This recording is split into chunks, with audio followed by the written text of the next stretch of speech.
Let us pray. Almighty God, where you have called us to govern this province, we ask your help to make decisions and laws that will be just and will promote the interest of our people. Almagtige God, ons bid dat u gedurende ons vergaderings ons die nodige wysheid sal gee en ons motiewe suiwer sal hou en al ons tekortkominge te oorkom en al ons besluite aan u op te dra. Sikelele ilizwe letu na bantu balo umisili, ukulunga kwipondo letu, inkosi sikilele i Afrika, kina abantwana bayo, kokele inkokeli zayo, yiniki ukolo i Afrika.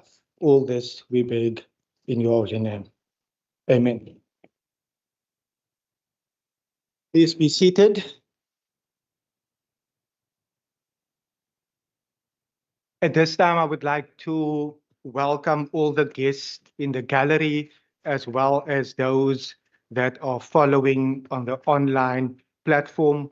Honorable members, you are all familiar with the proceedings of this House and the standing rules. I will now recognize the Chief Whip.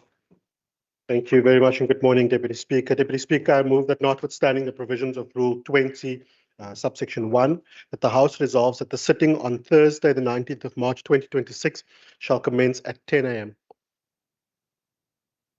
Are there any objections? No objections. Agreed to. Honorable members, we will proceed and I will recognize the Secretary. Consideration of Principle of the Western Cape Appropriation Bill B1 2026.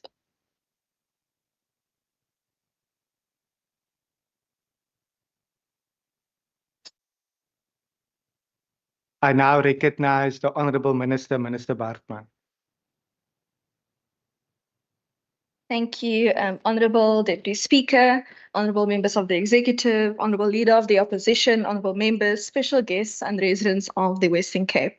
Today we return to this House to debate the 2026 Western Cape budget. The bill tabled last week sets out how the Western Cape government will confront fiscal pressure, protect frontline services, and sustain economic momentum.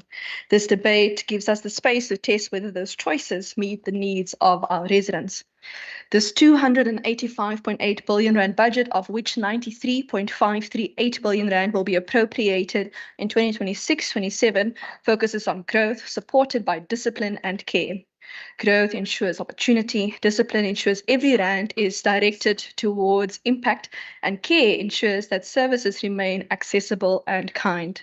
Our apex priority, growth for jobs, receives 36.651 billion rand for initiatives that strengthen water security, energy resilience, agriculture, tourism, entrepreneurship, and critical infrastructure.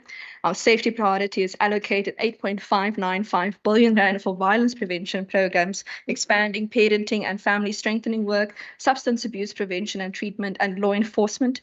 Our educated, healthy, and caring society priority remains the largest share of the budget, receiving 208.643 billion rand, including funding for new educator posts, education and health infrastructure, child protection, disability support, and older persons. Our innovation, culture, and governance priority receives 31.924 billion rand to build an agile, innovative government that improves service delivery, including the implementation of our AI framework. We have also established a new alternative and blended financing reserve totaling 518.814 million rand, aimed at servicing future borrowing for acceleration of infrastructure and financing parts of our 34.626 billion rand ABF portfolio across our province. Our infrastructure budget will receive 31.1 billion rand over the MTEF, consisting of 11.109 billion rand for roads construction and maintenance, 5.557 billion rand for human settlements, 2.691 billion rand for public works, 5.199 billion rand for health infrastructure and non-infrastructure related interventions such as health technology, 6.437 billion rand for education infrastructure, and 136.73 million rand for ecological infrastructure. Deputy Speaker, this budget reflects the growing reality that climate-related shocks are now also annual events that require sustained funding. The 2026 budget directs 949.8 million rand to unforeseen and unavoidable events, including 177.942 million rand for drought and water resilience, 452.529 million rand for energy security, 139.7 million rand to combat foot and mouth disease response for vaccines and scaling our veterinary services, 67 million rand for the fire damage to Paarl Hospital, 65.53 million rand for integrated fire management, firefighting and aerial support, and 47 million rand for gender-based violence interventions. Deputy Speaker, the 2026 budget provides a clear and responsible path forward. It accelerates growth without weakening our core services. It protects vulnerable while maintaining fiscal discipline. And it strengthens the systems that keep this province stable and capable in a time of national fiscal constraints. And I urge the House to support this bill. I thank you.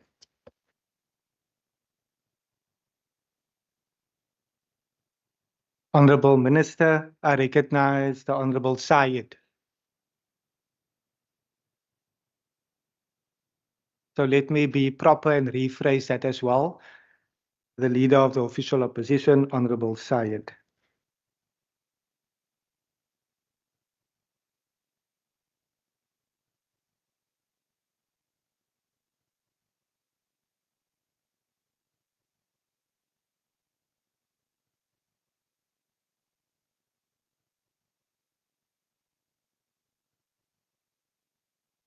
The clock will commence on your first word. Speaker, honourable members, the budget ambition of delivering growth with discipline and care begs the question. Growth, discipline and care for whom? From Khayelitsha and Mitchell's Plain to Matsikama and Langeberg, millions in our province live a different reality. High unemployment, crime, and families struggling to survive are amplified for young people still affected by race. During the SOPA debate, we raised the paradox of two Western Capes, one that benefits from growth and opportunity, and the other suffering from overcrowded schools, housing backlogs, and unsafe communities. In reply, the Premier acknowledged this divide. Yet, this budget reinforces inequity and doesn't close the divide. Deputy Speaker, the DA-led provincial government highlights fiscal discipline, but it is discipline without justice, equity, inclusion, and transformation of structural inequalities defining our province. Allocating 36.6 billion rand to the growth for job strategy over the medium term cannot concentrate growth in already prosperous sectors and areas. Economic growth must be inclusive, labor absorbing, and geographically transformative of historically skewed patterns of economic participation, ownership, and production. A Gini coefficient of around 0.625 means our province is extremely unequal by global standards, a legacy of apartheid which the DA is not transforming. The DA presides simultaneously over the wealthiest and most unequal province, with large economic and social disparities. Equity demands resources to flow to communities that need them most. Deputy Speaker, despite the severe housing crisis, the Human Settlements Development Grant decreases by 397 million over the medium term as a result of the DA's failure to spend housing budget allocations. Informal settlements mushroom while communities face devastating fires in Hout Bay and other vulnerable settlements. The DA cannot claim to eliminate inequality while they don't spend what national government gives them. Education, health, and social services make up 77% of provincial spending. Addressing structural inequalities in education requires more than 15 schools to solve inward learner migration. overcrowded classrooms, infrastructure gaps, unequal digital access, under-resourced townships and rural schools, skills for job market, and protecting teacher positions. Deputy Speaker, as our province grows, health systems face increased strain. We need clarity. How allocating 2.4 billion for health infrastructure over 3 years will meet rising population demand, clinic overcrowding, long waits, staff shortages, and emergency service strain. The provincial economy is linked, Deputy Speaker, to global markets through trade, shipping, exports, and tourism. Geopolitical instability and supply chain disruptions impacts livelihoods and businesses in our province. The escalating US-Israeli war on Iran threatens the Western Cape economy. Western Cape agricultural exports to the Middle East and the Arabian Gulf contribute significantly to South Africa's total agricultural exports to the region, valued at approximately 24 to 25 billion rand. Trade route disruptions and rising fuel costs increase business expenses, reduces profitability, and decreases competitiveness. This afflicts provincial agricultural value chains, equipment, chemicals, transport and logistics, and aviation. 30% of provincial economic output is linked to foreign trade in agriculture, agro-processing and exports. Jobs in farming, logistics, food production, small producers, and export industries carry the burden. Our tourism economy is vulnerable to global instability across travel corridors and connection hubs. This reduces discretionary spending, translating into lost income, job insecurity, and an inability to put food on the table. The DA-led provincial government prides itself on trade ties with the US. We need to know how it is mitigating the adverse impact of the unprovoked US-Israeli attack on Iran on our provincial economy. Deputy Speaker, the provincial strategic plan speaks of building a trustworthy government, but trust requires accountability. The Conduct Committee finding that the Premier breached the members' code of conduct by failing to declare a sponsored flight to the US is a lapse both in his trust and accountability. We can't trust the DA-led government with this budget when the Premier cannot comply with routine financial disclosure and goes further to undermine members of his own party, like the Honourable Van Minen.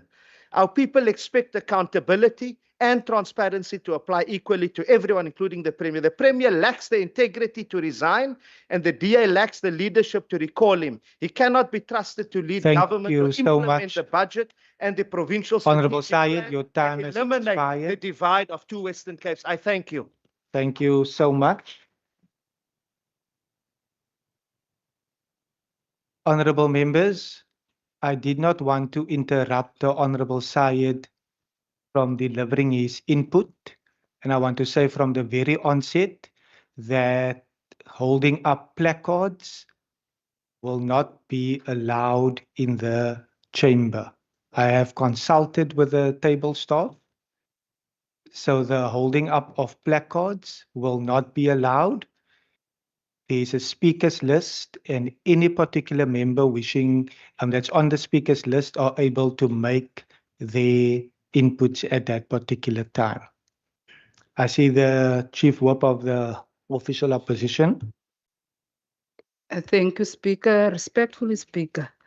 If the Speaker can just quote for us the rules that is not allowing us to have any placards, we would obey duly. Honorable Chief Whip, I've already ruled in that regard.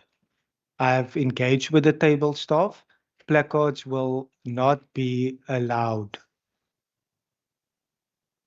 Placards will not be allowed in this regard. If you give me 2 seconds,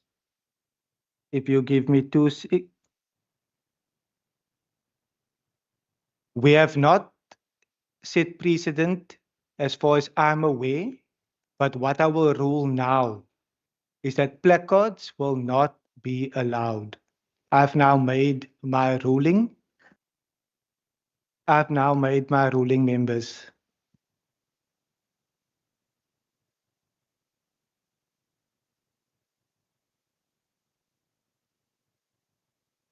No. Honorable members, you are aware in terms of the standing rules that a decision by the presiding officer will be final. You will have other recourse. You will have other recourse in this regard. Whose hand went up first? I see the deputy chief will. Thank you, Speaker. Speaker, I think we respect the rule that allows you a ruling, and the ruling is on the basis of rules. So you can't jump the rules and just utilize your ruling to weaponize such a ruling so that you silence us. All we are asking is that one, precedence has happened here in this house many a times. I am sure that could be produced as evidence for you. Secondly, Speaker, we are asking a rule in the current rules that prohibits us to have placards. Thank you. That's why I am currently already indicated that I've ruled in this matter, and that ruling will be final. In that the placards, there will be other recourse in this regard. There's a speakers list. It's not to silence any particular person. There's a speakers list, and members will have the opportunity to give their inputs during the debate. I wouldn't want to prolong this particular point of order. I have consulted, yes. We will proceed, members. Honorable Syed. Honorable Speaker, or Honorable Deputy Speaker, firstly, let me thank you for your indulgence in allowing me to complete the speech before ruling. But I think, and within that spirit, I'm concerned that you have made a ruling not based on rules of this particular house. Just want to put on record. I know you've made your ruling, and I would have suggested that instead of making a haphazard ruling on the spot, for the sake of progress and for the sake of healthy engagement, that you would have rather than asked the tabling staff to say, look, we'll come back to it, we'll consult, we'll engage and come back. But you have made your ruling, and I think we don't agree with that particular ruling. It must be noted. And that this particular ruling is a ruling that is made in a politically driven environment and atmosphere, because we've seen a change. Previously, you have not ruled like this. Thank you, Honorable We know Syed. that the DA I take your Provincial point. Congress is coming in November, and the Congress is coming in April. So you've got to show that you are more hardline so that you can protect your position. Thank you. Honorable members. Honorable members, I have already ruled, and that ruling will be final. Members are fully aware that if they have any particular feeling or sentiment around a ruling, they are able to follow the proper procedures in that regard. I will not entertain further points of orders in this regard, as I've already ruled. I have already ruled, honorable members. Is it a new point of order?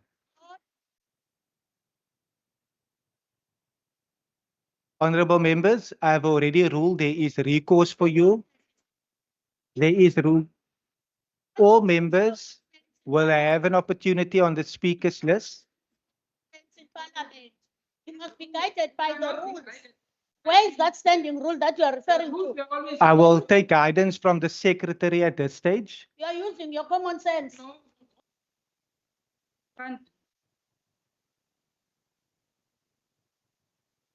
Be careful not to be on the wrong side of the DA caucus. Also on the wrong side of the law. Because important we is will not take the you on DA that caucus. one. You want to please your masters now. Yes, to pacify. You want to please your masters at our This is expense. not a house. This is Parliament. You must allow us a The freedom. dominant caucus. Honorable members, Be silent. honorable members. Order members, I have the floor now. Honorable members, I have consulted with the table staff.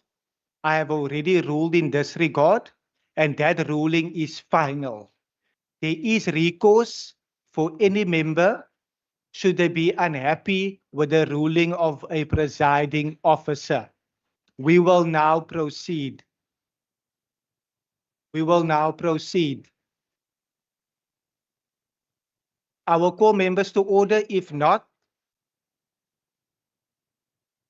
Bill Barnes, I haven't recognized you yet.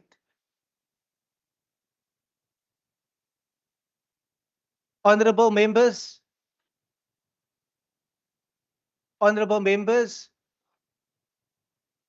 speaking directly to the stable staff in that particular manner will not be tolerated.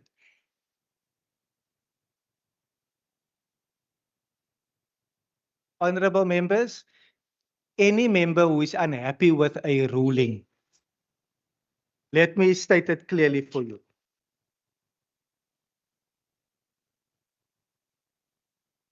Today's sitting, as you are all aware, as always, are governed by the standing rules, and in an instance where the rules cannot be applied, the ruling by the presiding officer is final. That will now be final and we will proceed. I now recognize the Honorable Van Wyk. Honourable Deputy Speaker, in the 2026 MTF budget. Honorable Van Wyk, can you take your seat?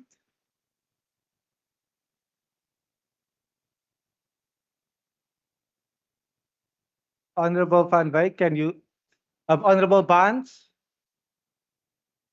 Deputy Speaker, the House is guided by rules, as you would always weaponize it on us when we are standing up here. We expect you as a speaker, when you make a ruling, it must be not on some summary because it's in one line. Tell us, because of this rule, therefore, it has been a precedent. We have been keeping up placards. Now today, it's because we are feeling it cannot be kept up. It's not allowed. We cannot be guided by feelings here. We cannot be guided by a party. This is not the DA's house. This house belongs to the people of the Western Cape, and it must be treated in that fashion. Thank you for confirming. And we will step down only if we get the rule. Thank you for confirming our sentiment that this is the people's house. And as such, there is rules in this house where rules cannot be applied. Where rules cannot be applied, the ruling of the presiding officer is final. Any member who is unhappy with that ruling has recourse. I recognize the Chief Whip. Thank you very much, Honourable Deputy Speaker. Honourable Deputy Speaker, we know the tactics at play. The opposition has brunch plans and they were planning to walk out anyway, so this is the tactic to get that. But just to help the honourable members on the other side, although there's not a specific rule that prohibits placards and protests, Rule 42 in terms of maintaining order, Rule 43, as well as Rule 40, covers this. So although it's not one specific rule, there are multiple rules that are being violated. And as you've already stated, you have ruled, and I think, Honourable Deputy Speaker, you need to start naming members because they're not respecting the rules of order. Honourable members, I will not entertain further points of orders. Member Lekker, Member Nkondlo, Member Soffers, I will not entertain further points of orders based on this point. I have already ruled. If any member, if the rules cannot be applied, as members are aware, the ruling of the presiding officer is final. This is not a debate between the presiding officer. Then you have recourse to follow. We will proceed with the debate now. We will proceed. Honourable Nkondlo. Honourable Nkondlo. We will now proceed with Honourable Van Wyk.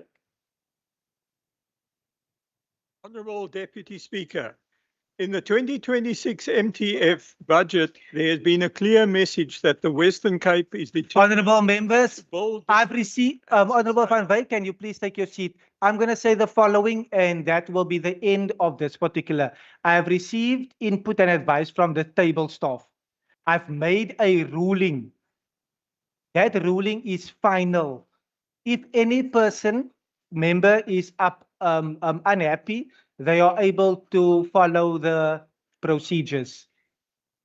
Honourable Van Wyk, you may proceed. Thank you, Honourable Deputy Speaker. Please adjust my time. In the 2026 MTF budget, there has been a clear message that the Western Cape is determined to build discipline and sustainable economic growth momentum. Even though we currently live in a world experiencing volatility ranging from war conditions to tariff uncertainties and climate conditions ranging from drought to floods, we have stepped up because we want better lives for our 7.6 million citizens. We want economic activity growing faster than inflation and population growth so that employment opportunities increase. We recognize that to achieve this, we as the public sector need to ensure an enabling environment with functioning infrastructure. When governments are proactive in decision-making and execution, it sends a positive signal to the private sector that they can confidently make decisions to invest. This is how successful states flourish. Our approach in the Western Cape to strive for employment and better lives for citizens represents a clear difference from provinces where the ANC governs and doesn't bother about failing water infrastructure, about corruption, and education or health departments not offering top services. Our budget is designed to enable growth and investment if we can fix three of the ANC's messes. There are indications that the debt service costs on our national debt are starting to stabilize at the equivalent of 18% of our main budget expenditure. This means that out of every 100 Rand of revenue, we only have 82 Rand left for expenditure. This happens when wasteful projects are funded by debt, delivering no value to citizens who now carry that cost. We have an economy that has limped along at below 1% GDP growth for a decade and longer, while our population has grown at 1.3 to 1.4% per annum. In simple per capita terms, we are growing poorer every year, while the leaders of our peer nations have ensured better lives for their citizens. This mess arose because of legislation that disincentivized investment and regulation that stifled growth. The DA has consistently argued for structural reform to open up the economy. We are fortunate that Honourable Van Wyk, that the President. there is a point of order. I recognize Honourable Syed. Honourable Deputy Speaker, just on a point of order, I think the Honourable MEC for Finance, both last week and now, had quite a focus on the Western Cape. Are we here to discuss the Western Cape budget, or are we here to discuss other provinces? Thank you. Honourable Syed, it's a political debate. I cannot dictate to members on the input. Honourable Van Wyk, please proceed. We are fortunate that the President introduced Operation Vulindlela to shepherd in much-needed reforms. The recent Impumelelo Growth Lab report emphasizes that while policy frameworks are being established, the window for translating them into visible improvements is narrowing. In logistics, the cost has already been accounted in lost export revenue, for example, at the Port of Cape Town. In water and municipalities, the decay threatens basic living standards and economic activity. In electricity, due to the load shedding crisis, private sector investment brought about the addition of 18 gigawatts of renewable energy projects amounting to 361 billion Rand in the 7 years since 2018. This is at 40% of the cost of Medupi and Kusili's 9.6 gigawatts. To solve the electricity reform crisis, the public sector's grid and institutional logjam needs to be resolved. For the Western Cape and South Africa to succeed, these reforms need to be implemented with urgency for translation into sustained investment, improved infrastructure, and faster growth. The Western Cape received an additional 3.01 billion Rand, or 3.58% more in equitable share and conditional grants for 26-27. That will fund 94.8% of this budget. We have also added 4.737 billion from provincial own receipts, or the balance of 5.2%.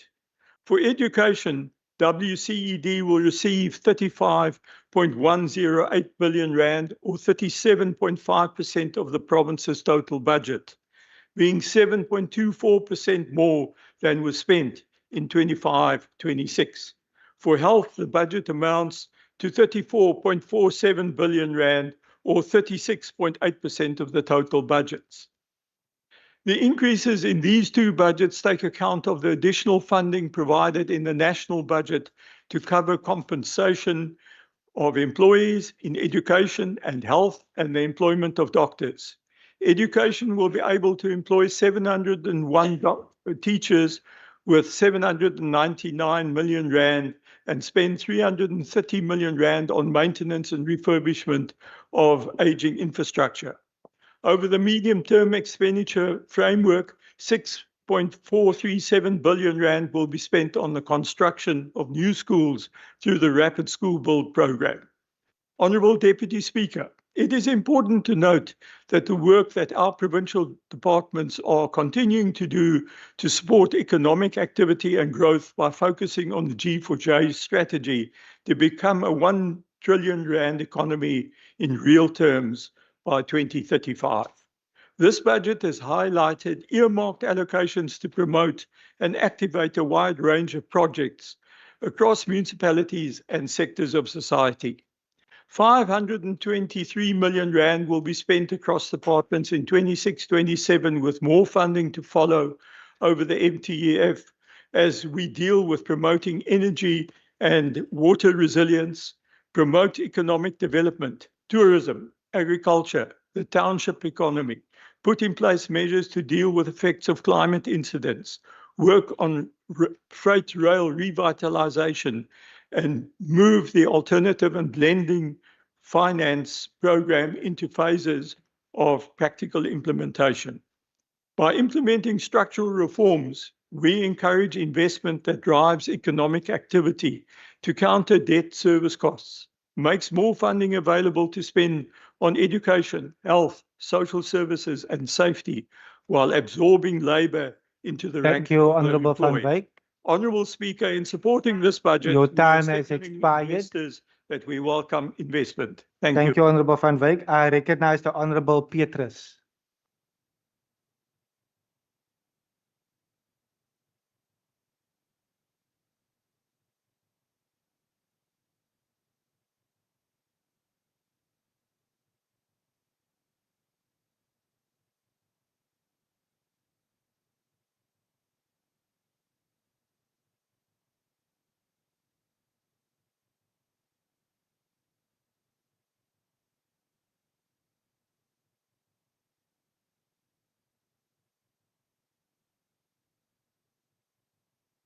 Honorable Speaker, members, all guests in the gallery, and people of the Western Cape. Speaker, today we are not merely debating numbers on a page. We are debating the realities of our people. The mother who goes to bed hungry so her children can eat. The young person who wakes up every day with no job to go to. And the elderly who feel forgotten in a system that should protect them. Vandaag debatteer ons nie net syfers nie. Ons debatteer oor die werklikheid van ons mense. Mense wat sukkel om te oorleef. Mense wat moed verloor. En gemeenskappe wat voel hulle word agtergelaat. Geagte Speaker, die omstandighede van ons mense in die Weskaap is tans op sy ergste. Werkloosheid bly een van die grootste vyande van ons mense. Jong mense sit by die huis, gekwalifiseer, maar sonder geleenthede. Honorable Speaker, unemployment is not just a statistic, it's a crisis. It strips our people of dignity, it fuels crime, and it destroys hope. If this budget does not speak directly to job creation and economic inclusion, then it fails the very people we are elected to serve. The MEC for Finance, in an address last week, spoke about fiscal discipline, economic growth, and sustainability. These are important, but growth that does not reach the ground means nothing. Growth that does not create jobs is empty. Growth that does not empower the poor is unjust. Die vraag wat ons moet vra is eenvoudig: wie trek werklik voordeel uit hierdie begroting?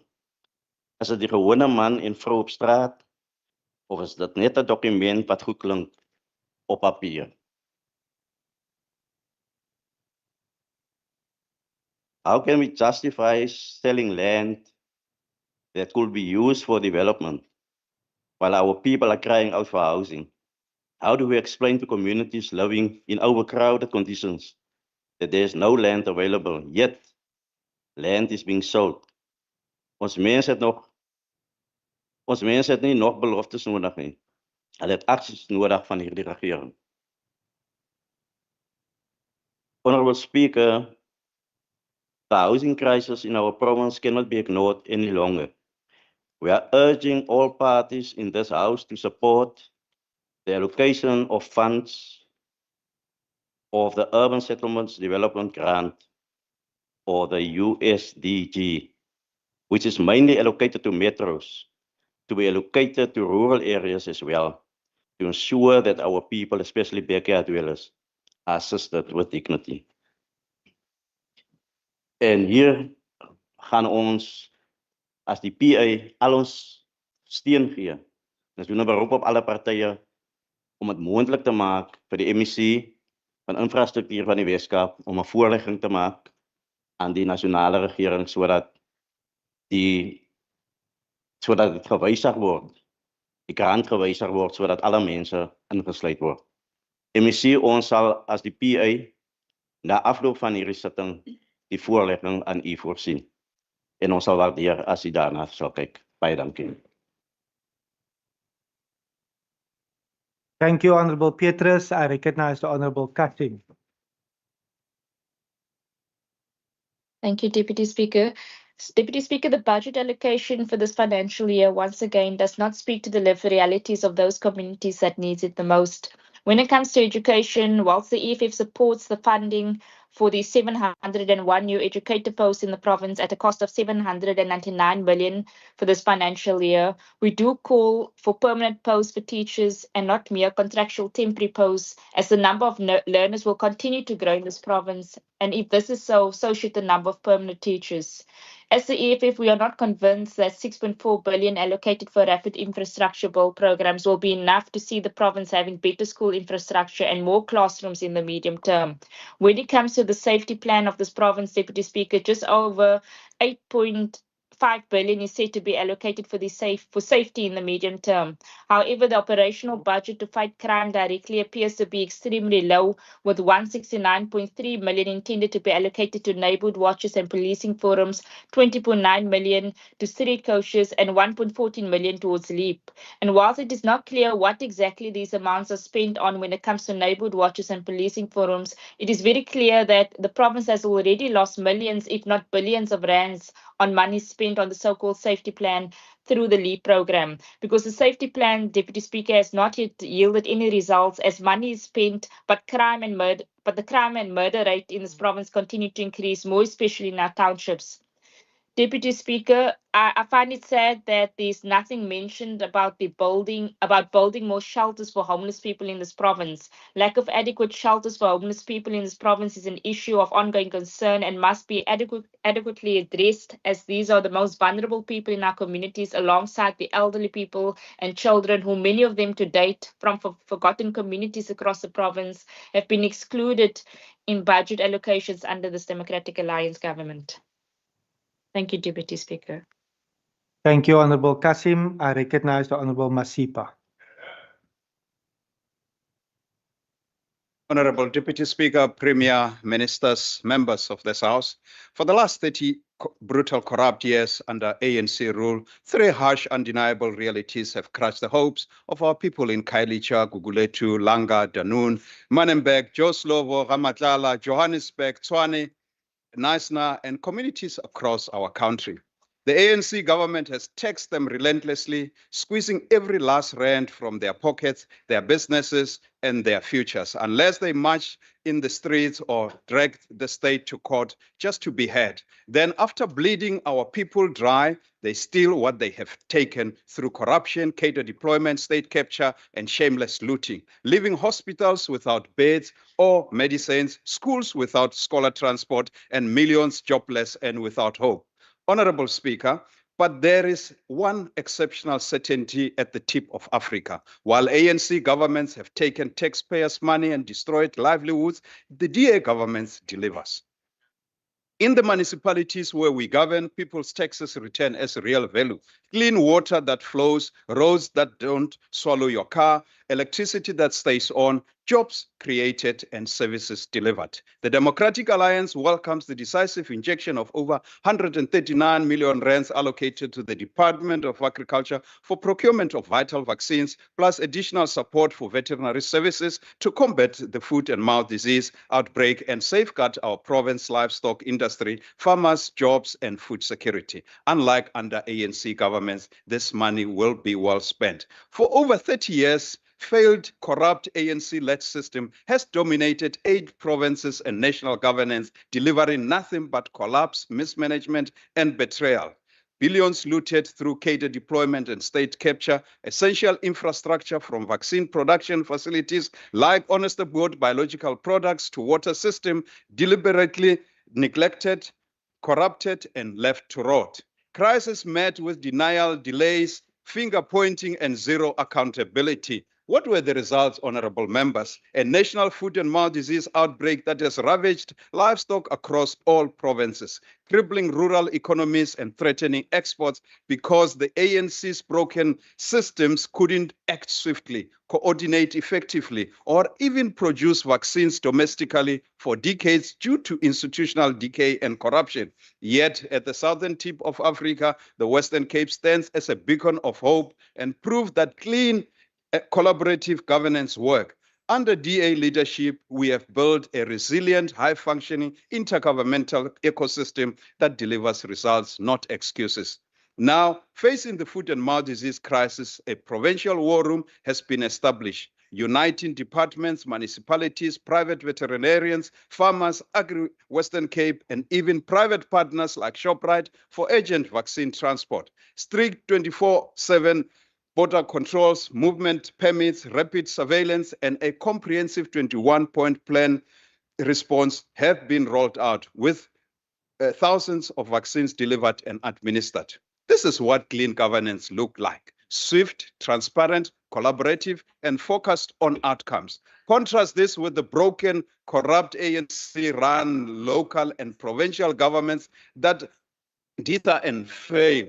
In Johannesburg, Tshwane, and other ANC strongholds, residents endure chronic water crisis, leaking pipes, potholes, sinkholes, and no basic service delivery at all. Instead of fixing the mess they created, ANC leaders like Lessufi shamelessly brag about booking hotel rooms to shower as if ordinary people from Soweto and Tembisa can afford 6,000 rand a night to bath. This is while millions suffer without water in their taps. They deflect blames, deploy proxies to attack our premier and ministers who actually do work, hoping to cling to power through non-issues rather than solutions. The DA rejects this failed system in this House. We lead with integrity, accountability, and real delivery, turning taxpayers' money into tangible value that protects communities, economies, and futures. The Western Cape proves when governance is clean and collaborative, South Africa thrives. We will keep fighting to expand this model nationwide because our people deserve leaders from DA who serve, not steal.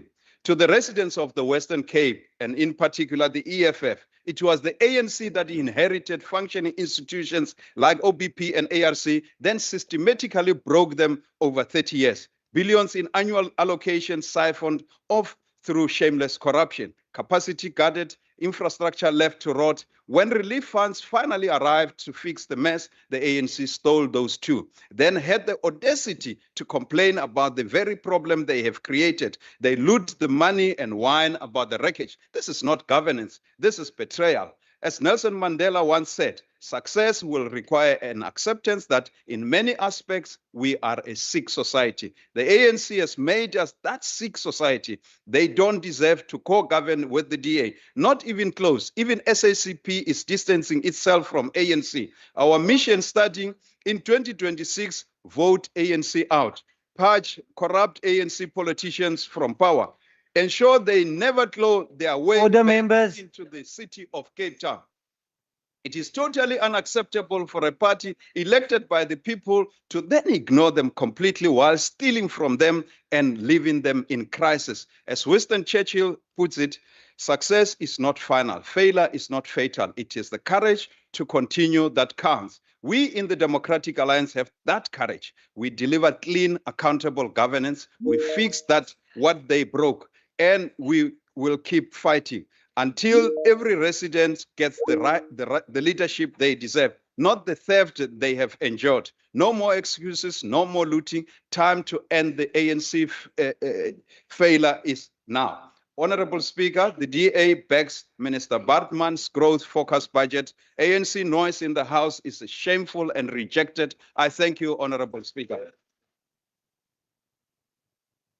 Thank you, Honorable Masipa. Order, members.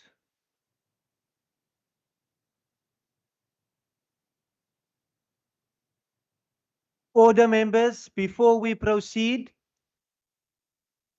during the input of the previous speaker, the running commentary bordered on disrupting the speaker.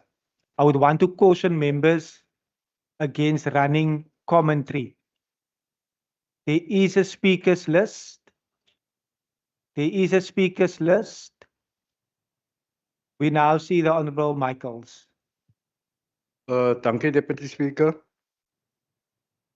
Die NCC verwerp die 2026 provinsiale begroting. Hierdie is nie 'n begroting van sorg nie.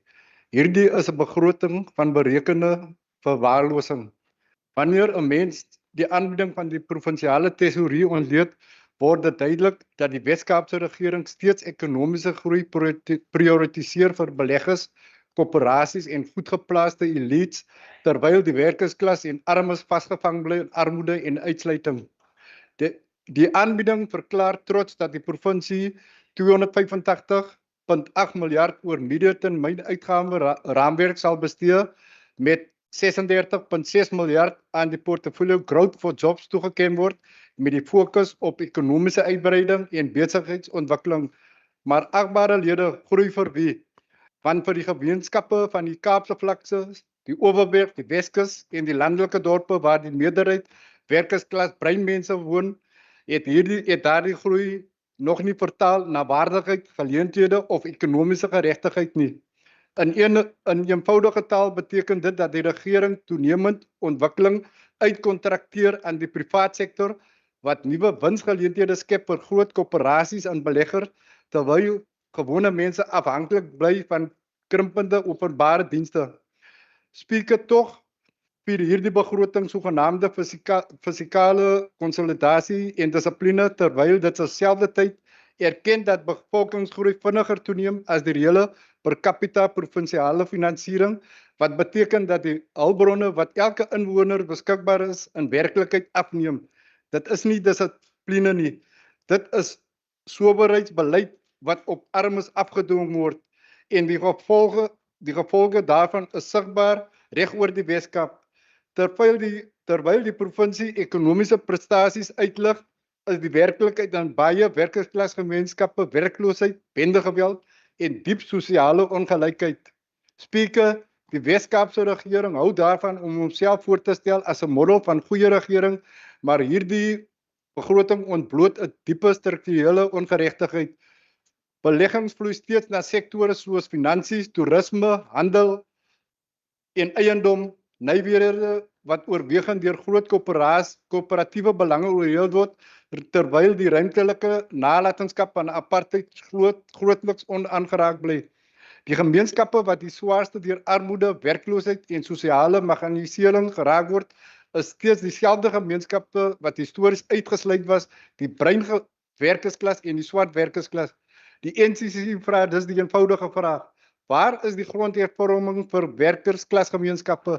Waar is die grootskaalse behuising en stedelike heropbouprogramme vir die Kaapse vlakte? Waar is die doelgerigte ekonomiese Thank you, bemagtiging Honourable van Michael. breingemeenskappe wat steeds ekonomies gemarginaliseer Honourable word in Michael, die your time provinsie? has expired. Thank you. I recognize the Honourable G. Marais. Baie dankie, Deputy Speaker. Deputy Speaker, die Vryheidsfront Plus ondersteun die beginsel van die Wes-Kaapse begrotingswetsontwerp. Die prioriteite wat geïdentifiseer is belangrik en dit is ook 'n nuwe gefokuste ideaal wat ons nou op fokus. Maar ek wil ook dit begin om te sê wat Barack Obama, die voormalige FSA-president, gesê het oor 'n begroting. En ek gaan dit in Engels aanhaal. Hy het gesê, a budget is not merely a set of numbers. It is an embodiment of our values. Now in South Africa and within our context, these values are entrenched in our constitution, Speaker, as rights. Rights to dignity, life, equality, and freedom from violence. But the reality is that many of our people do not experience these rights in their daily lives. We are still struggling, Speaker, with deep poverty, inequality, and increasing pressure on provincial resources. The continued migration to the Western Cape, driven by economic decline and job losses elsewhere in the other provinces, places further strain on our services, our infrastructure, and our people's opportunities. And at the same time, Speaker, national economic conditions and policy choices such as Black economic empowerment and other legislation continue to limit economic growth, particularly in sectors like the automobile, which is a large component of our manufacturing sector and critical for job creation in the Eastern Cape. Speaker, we are pleased for the renewed focus on the clothing and textile sector and subsectors, but we want to also call upon the strengthening of our skills development amongst young people, especially, Speaker, when it comes to poverty. I want to just quote poverty figures for children living in poverty in 2019 was 27%. In 2024, it increased to 41% in the Western Cape. Now, when my father was still a minister in the previous administration, I think in 2001, he was prior to that, Speaker, there was a poverty eradication program and a portfolio. That is not a focus, and I would like the minister to address that. Is poverty eradication a focus of this budget? That is my question. Thank you, Deputy Speaker. Thank you, Honourable Marais. I now recognize the Minister, Minister Marais. Deputy Speaker, the safety of our residents remains one of the most pressing and urgent challenges facing the Western Cape today. Across our province, but particularly on the Cape Flats, communities continue to live under the shadow of violent crime.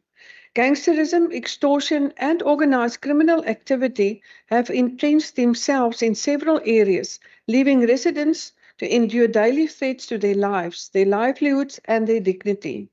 But we must be honest about what lies behind this violence. The killings we witness are not random acts of criminality. They are, in large part, the product of a thriving criminal economy. The trafficking of drugs, firearms, and other illicit goods has created a lucrative underground economy that gangs and organized criminal networks are fighting to control.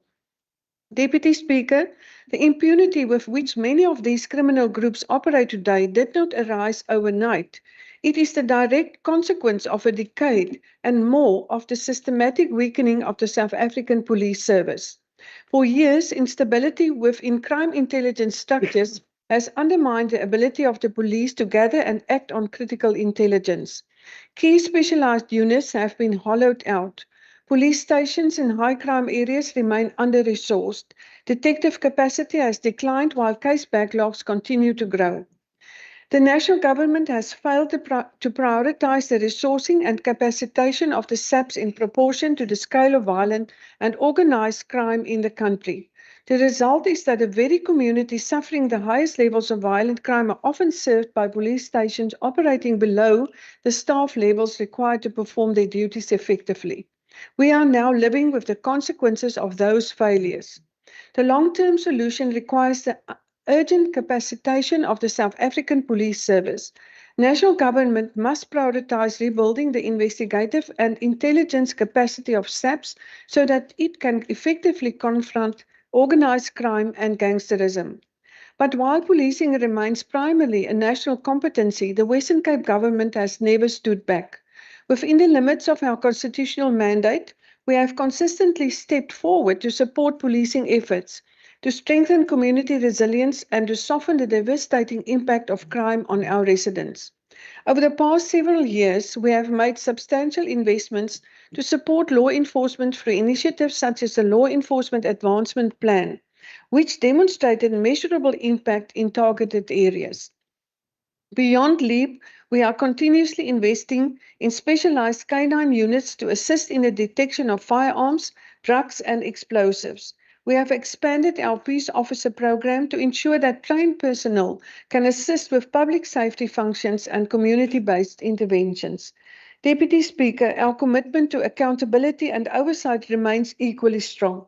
Through the Western Cape Police Ombudsman, residents have access to an independent platform to lodge complaints regarding policing inefficiencies or misconduct. This office plays a crucial role in ensuring that policing services remain responsive and accountable to the communities they serve. Our Court Watching Brief program continues to monitor the progress of serious criminal cases, particularly those involving murder and gender-based violence, ensuring that justice is not only pursued but also seen to be pursued. We have also worked tirelessly to build strategic partnerships that strengthen our collective response to crime.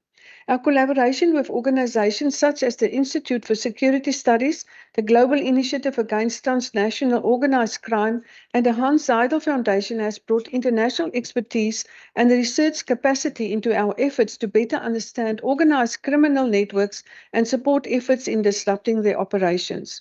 We continue to work closely with Business Against Crime and civil society organizations, recognizing that addressing the issue of crime requires a whole of government and a whole of society approach. I must however stress that the Acting Minister of Police, Professor Kachalia, started off on a right trajectory by acknowledging policing failures in our province and its inability to effectively deal with gangsterism. He was still on the right path when he met with us and made his intention known to work with us. He undertook to prioritize addressing the gangsterism problem in the Western Cape, and he was still making the right moves when he agreed with our argument that certain policing powers ought to be expanded to governments where capacity exists. But, Deputy Speaker, it unfortunately seems as though the Acting Police Minister is finding it hard to keep his rhythm. It seems as if his intentions lacked urgency, as I cannot point to a single action by him taking us forward in the province. This is concerning to me. I would like to reach out to Professor Kachalia again. Please be more present in the efforts to fight gangsterism in the Western Cape. Deputy Speaker, safety is not created in isolation. It is built through cooperation, trust and shared responsibility across government and society. Through the Department of Social Development, the Western Cape government continues to invest in strengthening care and services for families. Initiatives that help families build safer and more stable environments for children and young people. We are also strengthening substance abuse prevention and treatment with a focus on early intervention and rehabilitation. Support is also being expanded for adults and children in conflict with the law. Diversion and rehabilitation programs play an important role in helping individuals reintegrate into society, break the cycle of crime, and build a future beyond offending. Prevention remains central to our approach. Innovative initiatives by the Western Cape Department of Health and Wellness, such as the Planet Youth model, apply a public health approach to violence prevention by identifying risk factors affecting young people and guiding evidence-based interventions that steer them away from pathways that lead to crime. This work is strengthened through our area-based teams and the Violence Prevention Unit. Community participation remains a cornerstone of our safety strategy. We continue to support neighborhood watches and community policing forums, ensuring that residents remain empowered partners and building safer communities. That is why we are extensively consulting with our citizens and other stakeholders to finalize our new safety plan. We are a government that listens to our people. Deputy Speaker, as to be expected, some in this House will by all means attempt to discredit the good work done by this government. They will question the value of our programs and interventions. They will suggest that the province is failing to improve safety. Let us be clear. Although policing power is vested at national government level, this government has continually stepped in where national government is failing. As our province continues to grow its economy and create employment opportunities, we are pushing hard to ensure that residents feel safe enough to take up those opportunities. We will continue to stand with our communities, support law enforcement, and invest in the safety and dignity of every resident. I thank you. Thank you, Minister Maree. I recognize the Honorable Brunkhuis. Thank you very much, Honorable Deputy Speaker. Bismillahirrahmanirrahim. Despite its self-made reputation as a well-run province, service delivery failures are increasing due to severe infrastructure, financial management, and capacity constraints, especially in Knysna and Kannaland municipalities, as well as in several overpopulated residential areas and informal settlements in and around the city. Sewage mismanagement, water crisis, housing delivery failures, and high unproductive spending are not unfamiliar trends in the DA-run Western Cape province. Al-Jamaa is calling for an investigation into allegations that budgets meant for infrastructure, housing, education, and for projects to support HIV, TB care centers are sometimes underutilized or directed to other areas. Poor communities, the backyarders, and those in formal settlements continue to be negatively impacted by the lack of essential services such as trash, water, power, and toilets. The city of Cape Town has acknowledged the challenges posed by aging infrastructure and inadequate sewage systems. Just recently, 350 residents in Kailicha were displaced in the Kanana informal settlement after a burst sewage pipe that caused several flooding in their homes. The sewage spillage in the informal settlement of Imizamu Yetu in Houtbay, where there are consistent sewage spills into surrounding areas as well. The basketball court in Imizamu Yetu was turned into a lagoon of human waste, and this problem has been persisting for the past 10 years. The province is not prioritizing the needs of the poor communities. It prefers to waste the budget meant for education on court cases, such as the continuous harassment of Mr. Wesley Newman, principal of Heathfield High School. The crisis of crime in the province is not only a policing issue, but lacks the political will of a DA-led province, as it fails to address the root causes of crime, such as spatial injustice, to create safe and equitable environments, unemployment, and poverty. I thank you, Speaker. Thank you, Honorable Brunkhuis. I recognize the Honorable Nkondlo.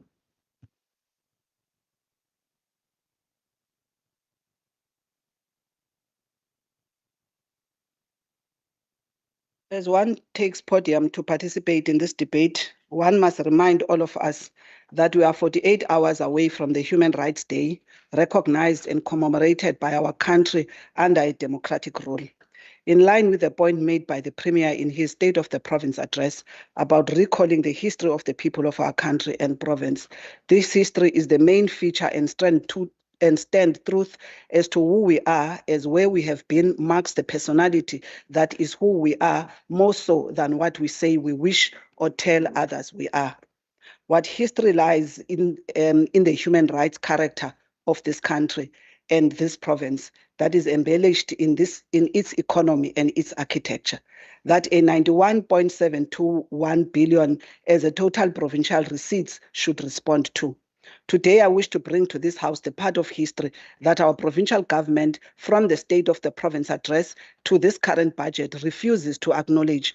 And if it does, it opts to be oblivion to it by putting a plaster on a gaping wound, using undue and unheard of rules, even in this House, to silence this part of history, just because they have privilege of excuse of national government as a scapegoat. Niyabono, a party of double standards. They speak with a different mouth for the elite that is predominantly white and globally networked, and another language with the poor that is predominantly black with little generational wealth and economic prospects. And indeed, their askaris are going to be mumbling. The economy of this province continue to grow away from its citizens that built this province, that built the cities, that built the economy. Yet the very economy they helped build is an oyster to be enjoyed by high flyers in our province, those at the highest LSMs and those with pounds, dollars, and stronger currencies that land in the Cape International Airport and connects either to George to play golf or excursions in the beautiful landscapes of our province. Yet the very locals in the very areas are found mainly cleaners, gardens, at most not able to afford even the zip line in Ceres by the farm workers in the area outside of a charity gesture of a rich. Tourism in this province is more elitist than a point of showcasing and telling tourists the truth about our history, a personality of a complex and painful past. Some stories must be hidden, so to present a whitewashed view of a Western Cape that is un-African but more European and appealing to the dominant establishment. The MEC of Finance yesterday told us that G4J is budgeted for at 1.49 billion rand through a grocery list of projects she enlisted in the standing committee. This huge budget in billions exclude an entire informal economy of this province, with the township economy only mentioned by name in page 621 of this blue book, with only 1 million allocated to some long-winded study of the Economic Development Department in page 643, dedicated to the township economy. This is clear demonstration of the apartheid budgeting this DA is invoking to show how little they regard Black people. Worse, since the HOD solely to the other HOD to this one, we've been told of a number of studies that are being done on township. When we called for a township development strategy, even then, we're told that a study is being done. The very premier was then a minister of economic development and had a failed experiment of pick and pay stores, which he spent more than 20 million rands of taxpayers' monies that were lost in that experiment with no consequences. But those women he tricked into that program are lying in debt and shame after the false hope. As if that was not enough. As we speak, Mr. Fezile Farmer, who has occupied an open, unused land in Klebevel for 11 years and farmed there, further inquiring to the city about this piece of land with intention to buy it, sent from pillar to post by the city of Cape Town. And last year, the very DA-led city sold this piece of land, which while he is there, without even alerting him, the new owner of this farm now, which is staying around the area, has closed him off his own livestock of 400 goats, sheep, and cattle. Minister Mayor, without a sufficient notice for him to find alternative accommodation for his livestock, he is given until the 28th of this month to vacate whilst his belongings and the flock is closed in by the new owner. Here are pictures of about 100 of his livestock that has died of hunger. No water, and the water is closed for water pipes. It is not. They have not died of foot and mouth disease. They've died of hunger. And yesterday he had to bury these animals, which is hard-earned investment. Since the DA is evil. This is clear repeat of human rights violations of the 1960 Sharpeville massacre, as history repeats itself here under this DA rule. While we are on agriculture, Speaker, food insecurity remains a lived reality in many parts of the Western Cape. Low quality of life defined rural areas, and yet rural development in page 578 of this book only gets 23.9 million of a 1.149 billion budget, with farm workers support only 12.4 million. And that is why the standing committee chairperson was standing here boasting, was eagerly silencing the representative of farm workers in the committee when they wanted to present their issues, whilst a white male of the DA aligned Institute of Race Relations was allowed a 10-minute full PowerPoint presentation during the budget committee, with MEC given to answer in full the issues that he was raising, because he was against triple PE, which was not even in the budget, but he was allowed. This is the double standards of this DA. These are the issues that we bring. This we thought we buried. We thought we buried apartheid, but clearly Hendrik Verwoerd has to be reincarnated in the men and women in blue who had consciously chosen to reintroduce apartheid-style way of governing the affairs of the Western Cape. Shame on you, the traitors, the Mangopes, the Matanzimas. Actually, it's interesting that we were killed in this particular province in Crossroad by a group called Honorable Nkondlo, that was sponsored by the there's a point of order. Thank you. Deputy Speaker, I'm just rising on your earlier ruling around the signs. I note that that signs are up again, so just checking if that ruling is still standing. Thank you. Honorable members. Honorable members. Honorable members. I did not want to interrupt the Honorable Nkondlo from delivering her inputs. I have noted that each and every member seated that is representing the ANC ultimately disregarded the ruling. I would have made the, I would have given a warning directly after Member Nkondlo that if the placards are not going to be removed, I will have to then, in terms of you being in contempt of my ruling, ask the table staff and for you to then leave. Then that can happen now if you're already making that decision. You are disregarding the rule Speaker, that I've already Deputy made Speaker, you cannot and tell showing the House. blatant disregard. Deputy Speaker, you cannot tell us if we want to leave the House, we can leave the House. You must preside here. This is the House of the people of the Western Cape. So yeah, I am presiding. This premier was here last week. The premier, when he walked in with his cycling shorts, he was allowed. In this house, we cannot have different sets of rules for certain people and different people. No, Deputy Speaker, and we won't allow this weaponizing to be continued. Honorable Chief Whip, please take your seat. We won't allow it. It's our house. We will stay here, and you must see how you sort us out. Honorable Chief Whip, I am ruling now that if any member list and hold up the placard, which is in contempt of the order. Have you not seen to your left and to your right? But I'm not wanting to have an engagement. I've already ruled. The table staff will then help and assist. Honorable members, I have made a ruling. If any person is unhappy with the ruling, they are more than happy to follow the procedure. Please take your seat, Member Nkondlo. I see the Honorable Syed.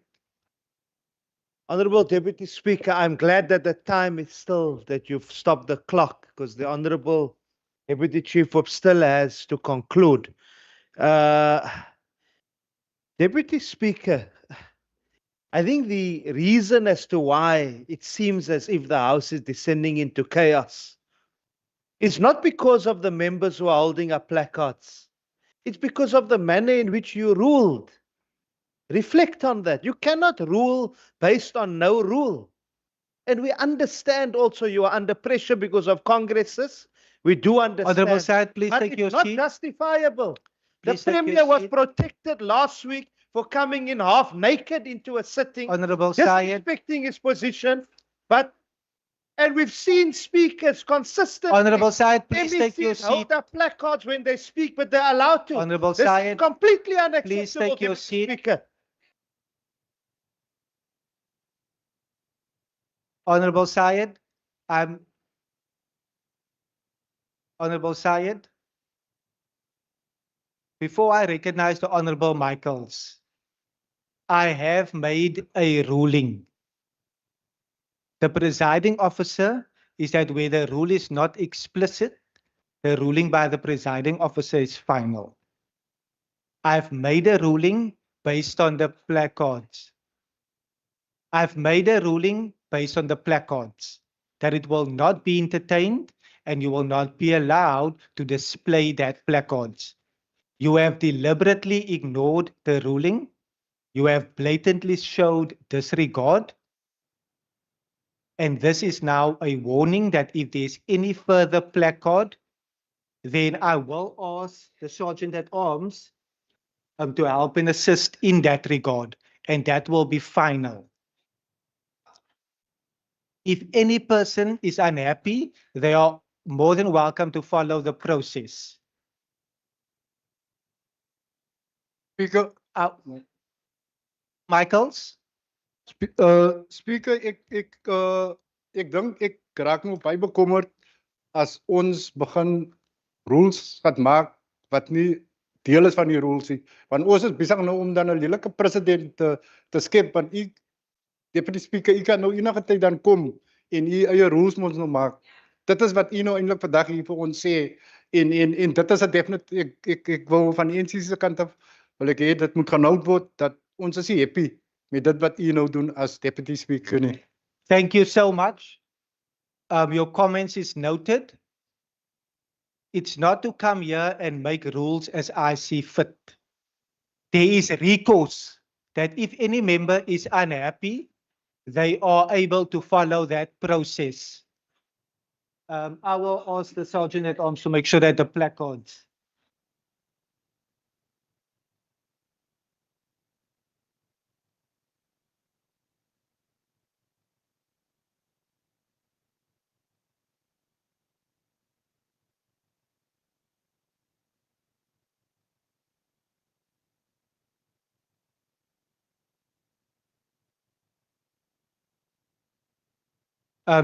Chief Whip?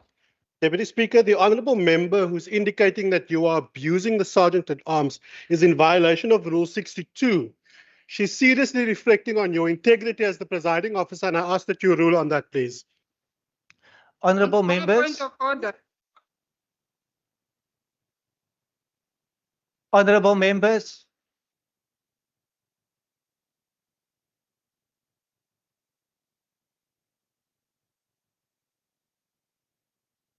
Honourable Nkondlo.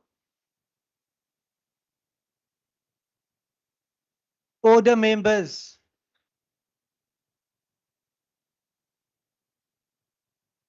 Honourable members, order. Members. Can I adjourn the House for 15 minutes? For 15 minutes.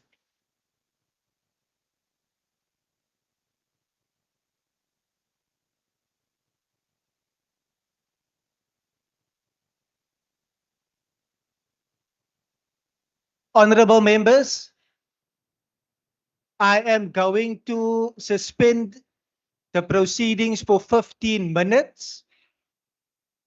I will then engage the chief whips of the political parties at the back and the House is now suspended for 15 minutes.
leaders of political parties represented in this House on my earlier ruling.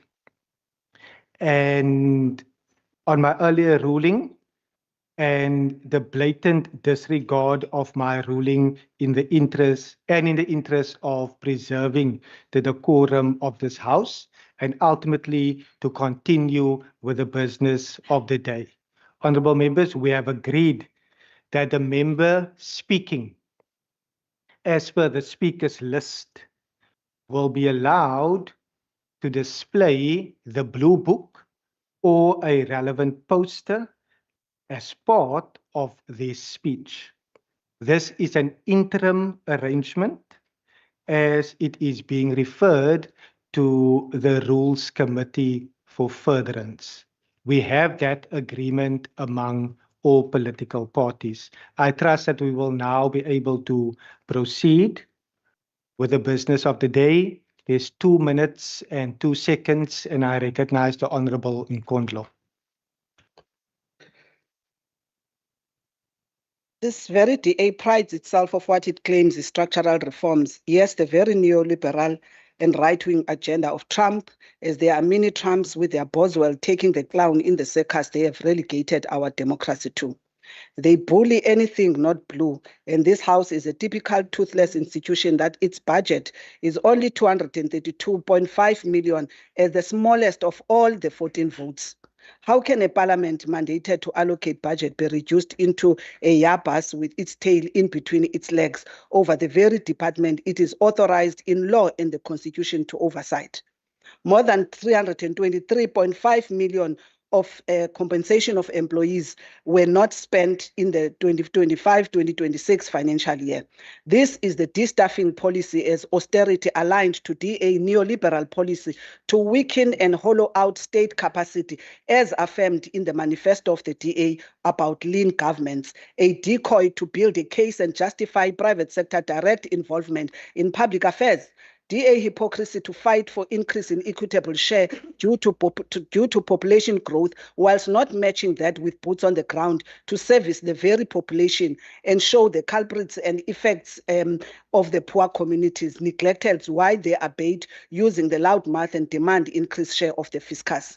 The House is reduced to pleasantries with the chairpersons of standing committees only about applauses, to the MECs and the departments with little, if any, scrutiny, many keeping quiet on the standing committee, only waiting to vote. We as the ANC would reject this type of a budget because ours is about a equitable distribution of the available resources, which this particular budget is silent and continues every year to actually ignore the plight of poor communities. I thank you. Thank you, Honourable Nkondlo. I recognize the Honourable Kaiser Philander.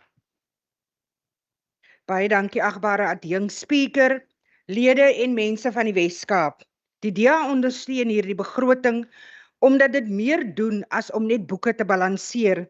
Dit verdedig menswaardigheid. Dit is 'n begroting wat bo enige twyfel bewys dat ons in die Wes-Kaap regeer nie vir koerantopskrifte nie, maar vir mense. Maar voordat ek ons verbintenis tot maatskaplike ontwikkeling uiteensit, moet ek 'n saak van geweldige nasionale belang aanspreek. Adjunkspreker, dit laat 'n skaduwee oor ons land en dit handel oor die verdwyning van klein Jocelyn Smith.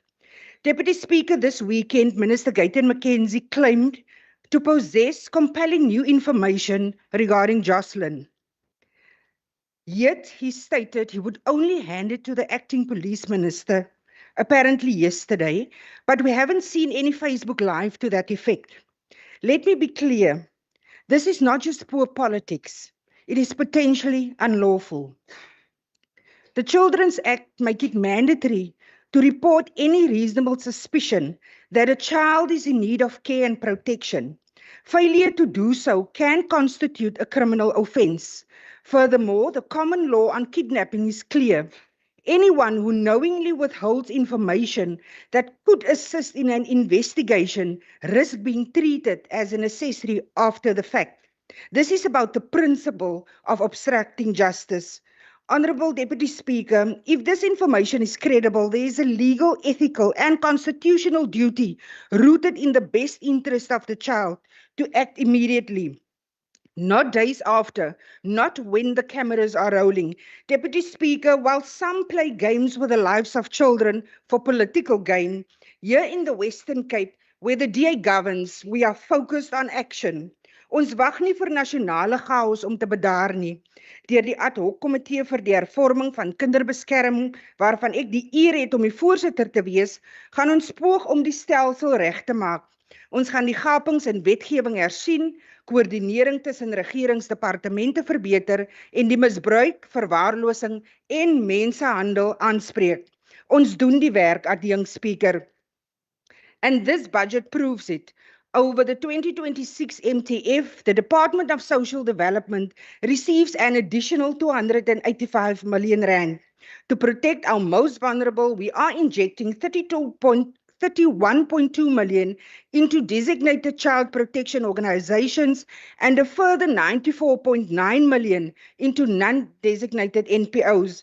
We are creating 15.5 million in additional bed spaces for children with disabilities and allocating 9.5 million to support young adults leaving alternative care. In total, Deputy Speaker, over 1.3 billion is directed specifically towards child care and protection and child and youth care centers. We are tightening oversight and expanding support where it is needed most. And this is the DA difference. Deputy Speaker, ons bejaardes verdien soortgelyke beskerming. Dit spreek die behoeftes van ons ouers aan. Om bejaardes te ondersteun word 'n bykomende 36 miljoen gewillig wat sal verseker dat hulle meerwaardige lewens kan lei deur onafhanklike lewe, siekteverpleging en gemeenskapsgebaseerde dienste. The DA understands that we cannot address poverty and crime without addressing the root causes of social decay. As such, we are investing 396 million in substance abuse disorder treatment, Deputy Speaker, helping thousands of service users annually. We are scaling the Planet Youth model using hard data from nearly 50,000 learners to guide our interventions. Deputy Speaker, and to combat the national disaster of gender-based violence, 47 million has been allocated to restore dignity to survivors and build safer communities. Deputy Speaker, dit bring my by die deurslaggewende aandeel van ons rolspelers. Die regering kan dit nie alleen doen nie. Ons ondersteun diegene aan die voorpunt van dienslewering, want hulle is diegene wat die werklike verskil maak. 22.8 miljoen word toegeken om 32 bykomende maatskaplike werkers te finansier, want ons weet dat maatskaplike werkers die ruggraat van ons sorgstelsel is. We also know that you cannot develop on an empty stomach. This budget, Deputy Speaker, prioritizes nutrition. We have set aside over 12 million rand for nutritional meals, nearly 57 million for food distribution centers, and over 81 million for food relief during social distress. However, Speaker, this budget is not a fantasy, like we saw in Beaufort West, where the PA was governing, claiming to turn Beaufort West into Dubai. This was simply tales. They rejected the politics of fantasy, Deputy Speaker, because they know the difference between a promise and delivery, which they see in a DA-governed national department, province and municipality. At the same time, Deputy Speaker, when we look at the rest of South Africa under ANC administration, we see a collapsing welfare system, an overstretched SAPS, and a social safety net ripped apart by corruption. Honourable Deputy Speaker, however, there is hope. Within the DA in the GNU, we are seeing change, like in Home Affairs. You can now get your ID from the bank. We are simply waiting for the National Department of Social Development to follow our lead, because people are dying while waiting in the queues for their SASSA grants. Deputy Speaker, the DA-led Western Cape government proves that you do not have to choose between fiscal responsibility and social duty because the one enables the other. This budget is responsible, it is caring, and it invests over 1.2 billion to support adults and children in conflict with the law, ensuring rehabilitation over ruination. Deputy Speaker, we are delivering growth with discipline and we are delivering care with compassion. Aan die jong speaker, met volle oortuiging kan ek verklaar ek is ten gunste van hierdie begroting. The DA supports this budget because it puts people first. Thank you very much, Deputy Speaker. Thank you, Honorable Kaiser Philander. I recognize the Honorable Christians. The Honorable Litha Kong. Thank you very much, Sekela Somlomon Bulise, indlu yonke ye-Parliament Bulise, nabahlali bonke base Western Cape.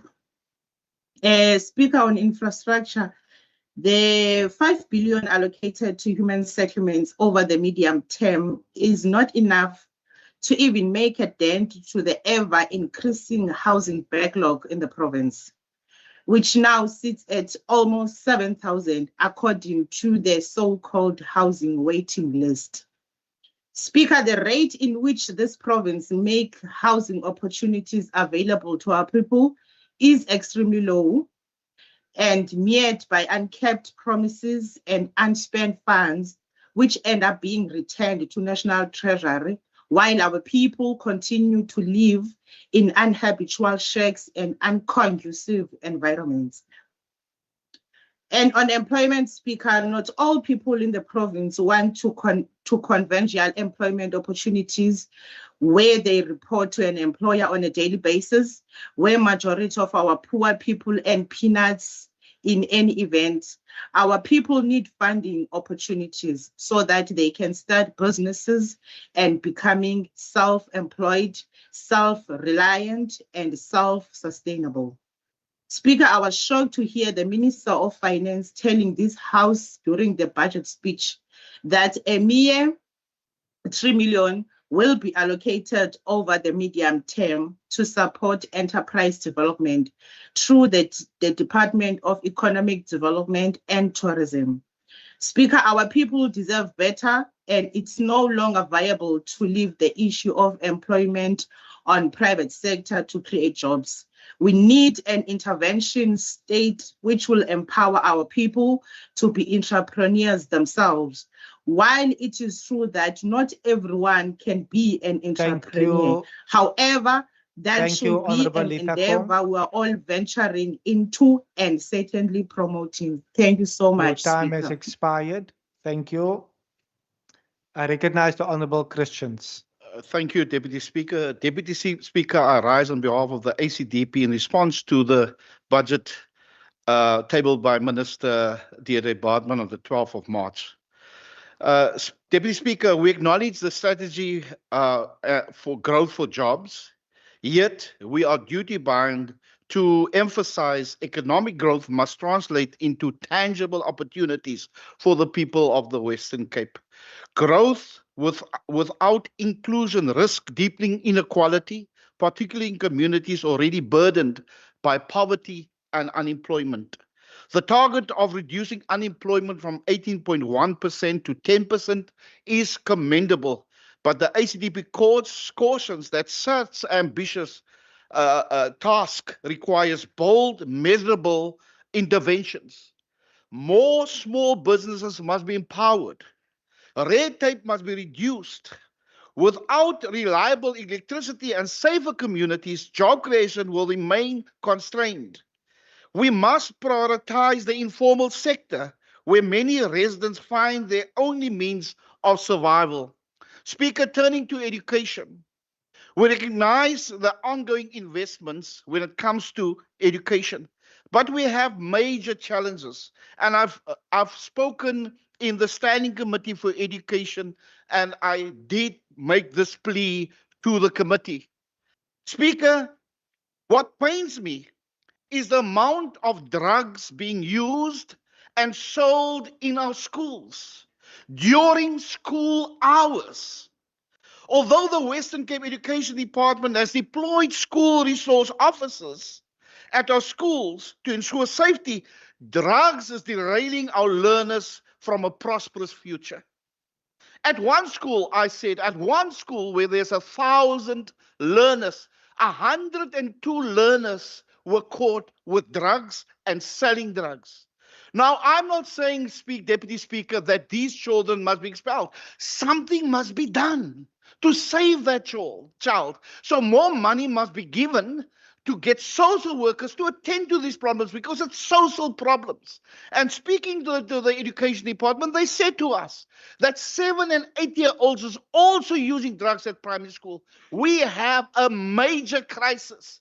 This cycle will repeat, gangs, alcohol, drugs, if we don't remedy this situation in our schools. And I'm pleading with the Western Cape government to do something at our schools where learners is on drugs, others is intimidated, others are bullied. And I'm asking an intervention in our schools. They know the schools, and I'll give the schools where young girls, young boys are using drugs. I have furnished it to the minister. I will furnish it again. I thank you. Thank you, Honorable Christians. I recognize the Honorable Walters. Honourable Speaker, today I rise with a deep sense of pride to indicate the support of the Democratic Alliance for this budget. Before I say why I support this budget, allow me to reflect on a political disease that South Africans have become used to. It is performative politics. The politics of virtue signaling over substantive action. The politics of empty symbolic gestures rather than follow through. Politics of distraction and division over the politics of who can best deliver. This budget is a cure for that disease. In fact, it's a monument to strategic cohesion, carefully built with a judicious use of scarce funding, with strong, sensible strategic objectives as foundations, and it symbolizes something deeply important to all South Africans. It's a monument that says, if the Western Cape can succeed, then South Africa can succeed. Let me highlight some of the foundations of this monument. Agbare Speaker, die Wes-Kaap is tans nie net die leier in Suid-Afrika met digitale konnektiwiteit nie, maar verskaf ook 'n bloudruk vir ander lande van hoe daar aangepas kan word vir die ekonomie van die toekoms. Vir die Wes-Kaap se fokus op konnektiwiteit veral merkwaardig maak, is die geleenthede wat dit skep vir ons armste inwoners om deel te word van die ekonomie van die toekoms. We therefore welcome the planned expansion of the Centre for E-Innovation program in the province. This will see the number of e-centres in the province grow to 86, along with the establishment of e-kiosks where residents can access government services. We further welcome the Broadband 2.0 initiative, which will upgrade connection speed and quality at more than 2,000 sites. In this regard, we acknowledge the prudent and forward-looking investment in AI and cybersecurity measures. This allows real-time collection of empirical data, better usage of resources and time, quicker and more effective decision-making, and truly transversal responsive systems directly transforming outdated bureaucratic models. Again, this makes us leaders in service delivery, especially for those in need. Honourable Speaker, the energy resilience program of this province represents something where we actually need to pause for a moment. South Africa, not too long ago, saw the worst of a full-blown energy crisis, the end of which is still uncertain. The Western Cape could have been carriers of the aforementioned disease of performative politics, or it could have tackled the problem as hard as a Pieter Steph de Toy tackle in a World Cup final. Well, the cup is ours. The Western Cape's transversal approach in assisting municipalities in building capacity and changing its models, the involvement of the private sector and the active facilitation of investment, capacity provision, and also usage of Western Cape government sites will likely make the Western Cape load-shedding free and a net exporter of electricity by 2032. No economy can create jobs without energy, and this model is a game changer that will open up opportunities for inclusive growth that are unheard of in other provinces. Lastly, this government despite its habitual clean audits and clear record of dealing with dishonesty and waste, is not resting on its laurels. We welcome, both in terms of its value in this province, as well as the example it sets for the bastions of corruption we see littering the rest of South Africa, the ongoing drive against fraud and corruption. We welcome the strengthening of the provincial forensic services and the way this government is directly enlisting the help of the public through its public anti-fraud and corruption engagements. Speaker, I would be remiss if I did not circle back to the disease I mentioned earlier, the disease of performative politics masquerading as care. The Western Cape, sadly, is not perfect. In this regard, I refer to the opposition. Honourable Speaker, an opposition is very important for a democracy. In this regard, one of the huge contributions the DA and its forebears made to South African democracy, dating from the days of Alan Paton, Helen Suzman to Tony Leon, was the concept of a vigorous opposition keeping government accountable. As a politician, I spent most of my career in opposition, and with this history, I understand the importance of opposition very well. Our opposition, unfortunately, seems to be deeply suffering from the disease of performative politics, especially when they try to misrepresent a donation declared to the government in the annual report, actually saving money for taxpayers as somehow the equivalent Honourable That was my Walters, punchline. there is a point of order. I recognize Honourable Syed. Chair.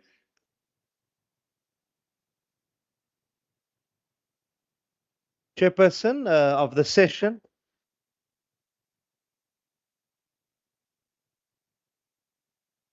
Honourable members, Member Syed is on the floor. Honourable members, we have a speaker on the floor. Honourable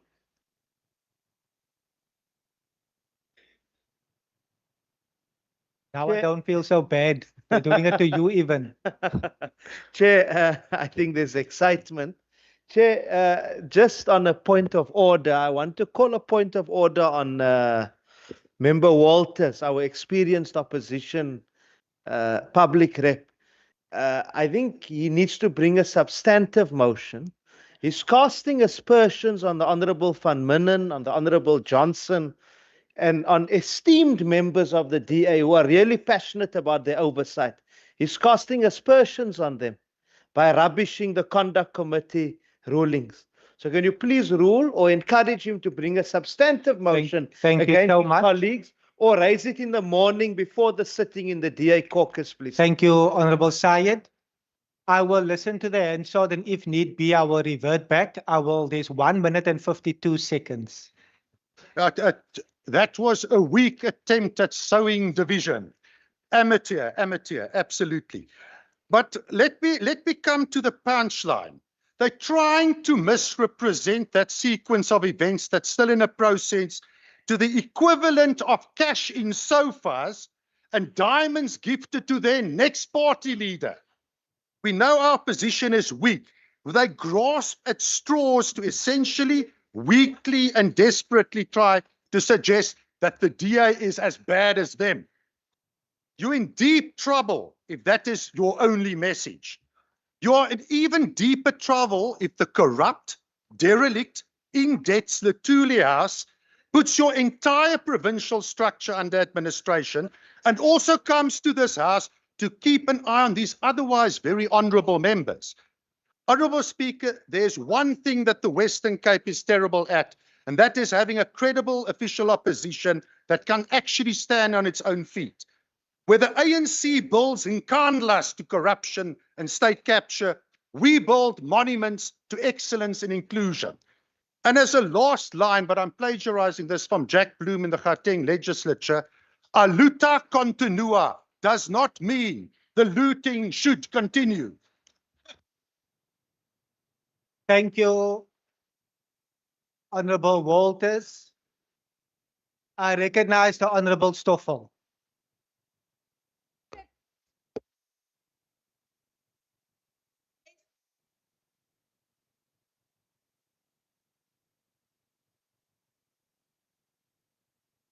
Thank you, Speaker.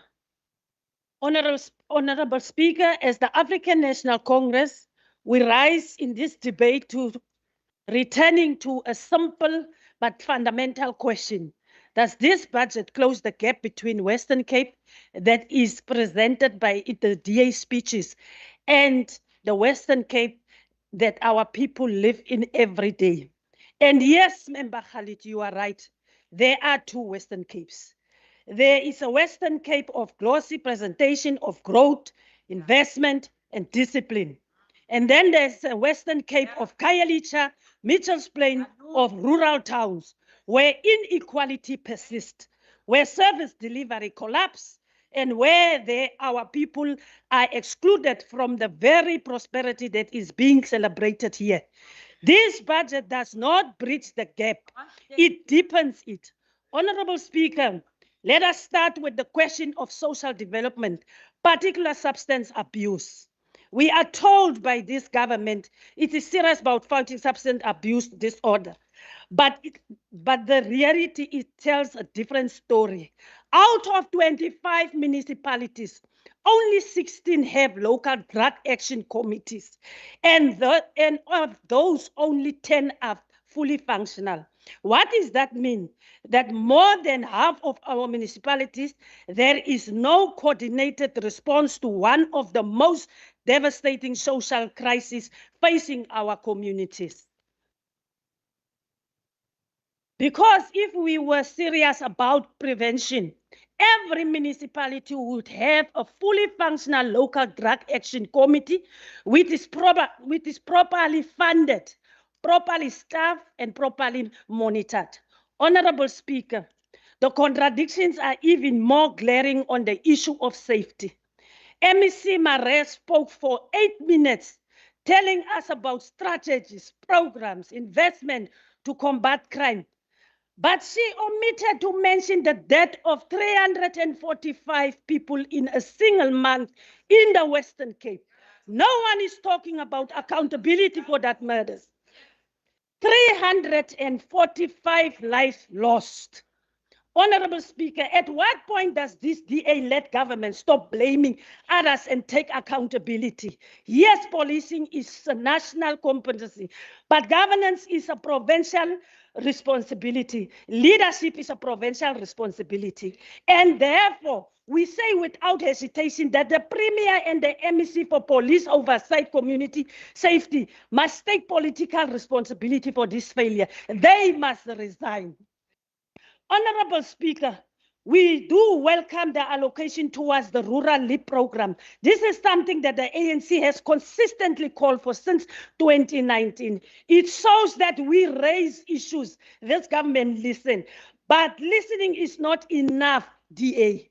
If you are serious about fighting crime, you must go beyond additional boots on the ground.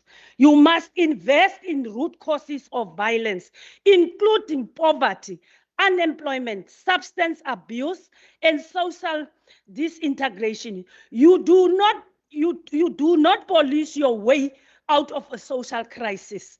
And that is why proposals such as building walls along the N2 are fundamentally misguided. You do not stop crime by building walls to protect motorists, while communities behind those walls continue to suffer and die. Speaker, our public healthcare system is collapsing.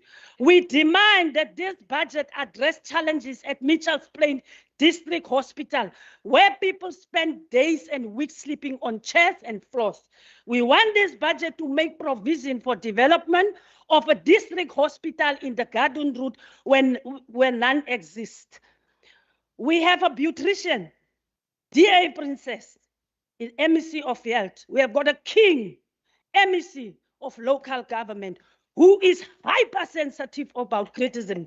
Once you highlight her glaring failures, you run the risk of reporting to the Conduct Committee. Honorable Speaker, the greatest indictment of this budget lies in the area of housing and infrastructure. In Khayelitsha, Mahama housing project has been stalled for more than 4 years due to unresolved landowner authorization. Infrastructure have been installed, roads have been built, but houses cannot be constructed because this government have failed to act. Informal settlement electrification projects cannot proceed because of land authorization are delayed. People continue to live in darkness, not because of solutions do not exist, but because government is not moving. And they refuse to move, Honorable Speaker. Honorable Speaker, we must also confront the reality of declining housing delivery. Official figure shows that for the financial year of only 5,317 houses units and 1,404 SAP sites will be delivered under the Human Settlement Development Grant and a further 859 service sites under the Informal Settle Upgrading Partnership Grant. Thank you. Honorable Stoffels, please take your seat. We will add 14 minutes when I initially spoke. There's a point of order, 14 seconds, and not 9. I'd like to ask the honourable member a question regarding district hospitals in the garden route. Honorable Stoffel, would you like to take a question? No. Maybe later. Maybe later. Honorable Stoffel, we'll add extra, I can't tell now, the 5 seconds. It was 14 when I initially spoke, so please go. Honorable Speaker, this budget claims to deliver growth with discipline and care. But there is no care in this budget that fails to confront inequality. There is no discipline in this government that cannot deliver basic service. And there is no growth when the majority of our people are excluded. And that for reason, Honorable Speaker, as the African National Congress... Thank you, Honorable Stoffel. Your time expired.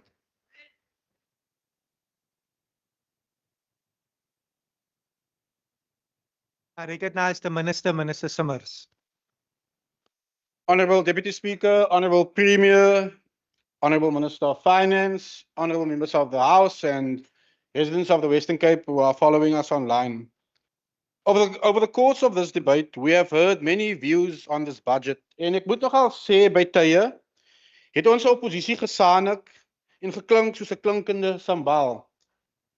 Some have praised it, some have criticized it, and some have suggested that more could have been done.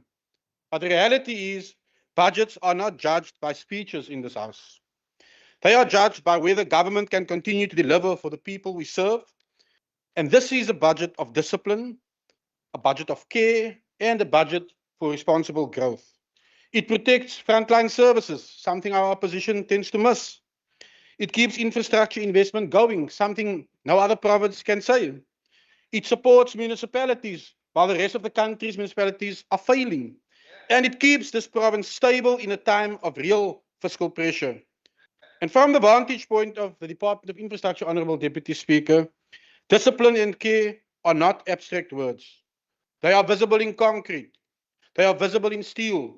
They are visible in roads being built, clinics being upgraded, schools being expanded, housing projects moving, not stalling, and public buildings working for the people they serve. Because budgets only matter when they become delivery. And in the Western Cape, these budgets actually do deliver for all of our people.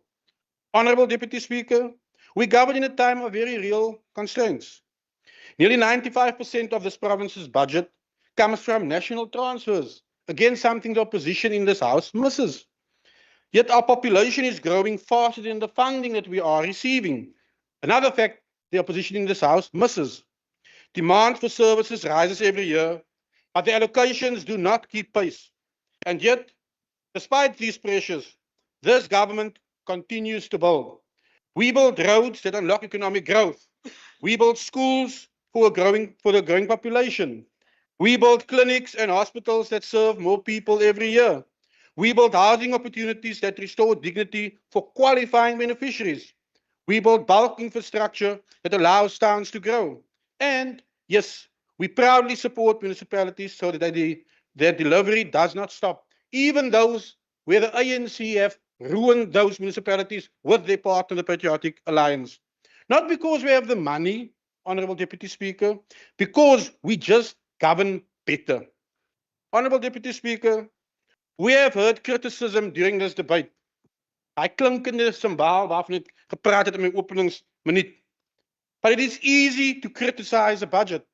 Out of all of the opposition, I only heard one possible solution that was proposed, only one. And it is much harder to balance a budget. Vra maar vir die ander 8 provinsies, waarvan die ANC 7 van die 8 beheer, wat nie hulle begrotings kan balanseer nie. It is easy to promise more spending. Ask your colleague, the Premier Lesotho in Gauteng. He loves to promise, but he hasn't got the money to spend. It is much harder to keep a province financially stable. And this government will not gamble with the future of the Western Cape. I recognize the Honorable Syed. Is the Honorable Leader of the Democratic Alliance, soon to be re-elected in the province, overwhelmingly willing to take a question on the land in Houtway, please? Minister, are you prepared to take a question? The colleague can put it in writing. Thank you, Deputy Speaker. Thank you. The Minister has responded. Colleagues, it is the final speaker prior to Minister Bartman. I sincerely trust that the running commentary will be managed, especially where it is borders on shouting. Minister. Thank you, Deputy Speaker. We will not make promises we cannot fund in this province, and we will not sacrifice discipline for short-term applause, because discipline is what allows delivery, honourable members of this House. And in infrastructure, discipline means planning properly. It means budgeting honestly. It means appointing capable contractors. It means managing projects tightly. And it means finishing actually what we start. And that is why in the Western Cape, projects move. Yet across South Africa, too many projects stall. As many budgets disappear into corruption, there is delays and there is absolute incompetence. But here in the Western Cape, roads are consistently upgraded. Housing projects continue. Our provincial and municipal land is released for mixed-use affordable housing. Again, a myth which the opposition in this House fail to see. Clinics are maintained and even upgraded by my colleague, and infrastructure is built year after year. Honourable members, that is not luck. That is good governance, something the African National Congress just does not understand. Honourable Deputy Speaker, this budget allows this government to continue implementing its long-term vision. Through our Western Cape Infrastructure Framework 2050, our infrastructure strategy, and our implementation plan, this DA-led government is building a province that can support growth for decades to come. Infrastructure does not stand alone. It supports health, it supports education, it supports local government, it supports economic growth, it supports job creation. So we are not just building for headlines as this DA-led government. We are building for the next generation. The next generation, the ANC has actually forgotten when they failed their main mandate. We are upgrading strategic roads that carry workers to jobs. We are investing in health infrastructure for a growing population. We are accelerating human settlements so families who are legally waiting can live with dignity once they get that opportunity. We are modernizing public buildings so government can serve its people better, something the opposition in this province does not understand. And we are supporting municipalities with the capacity they need to deliver. This is what disciplined government looks like. Not slogans. Die gaan grond toe nie. Nie 'n better life for all. We actually deliver. Minister.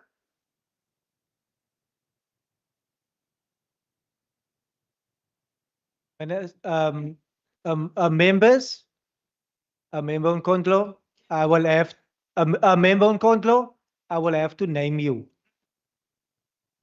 It's the running commentary that is disrupting the speaker. I will have to name you.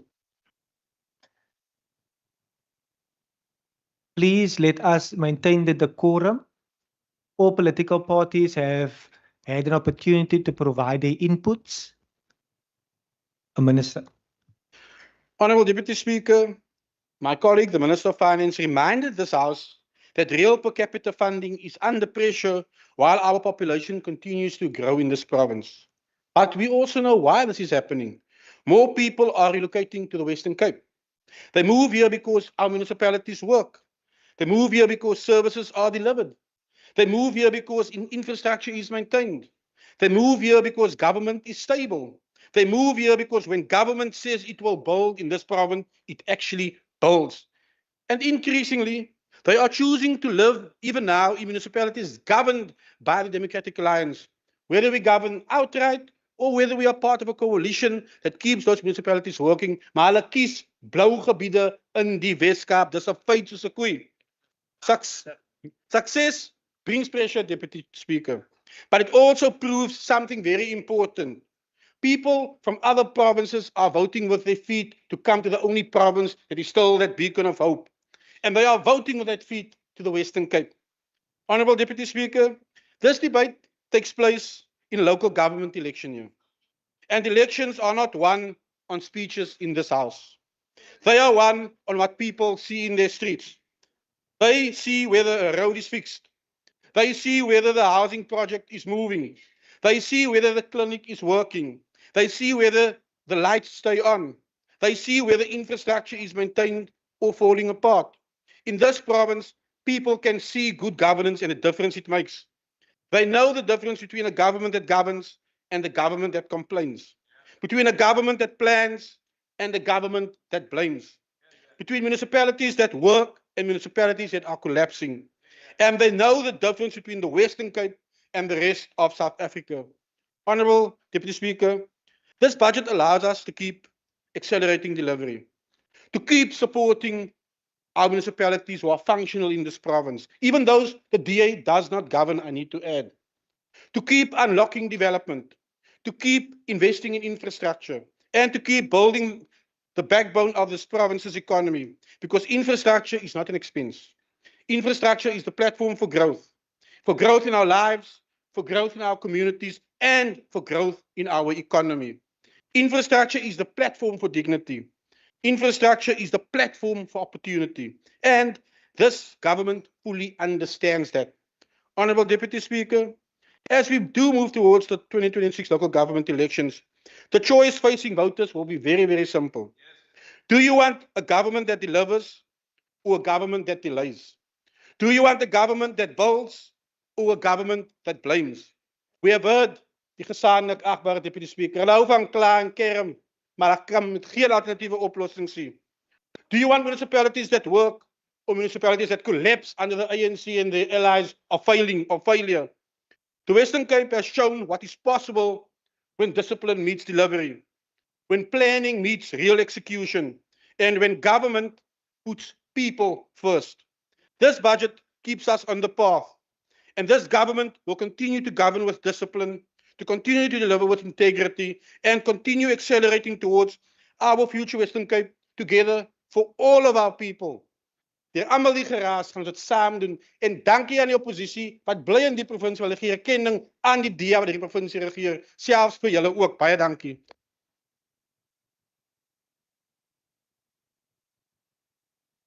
I recognize the Honourable Minister, Minister Bartman.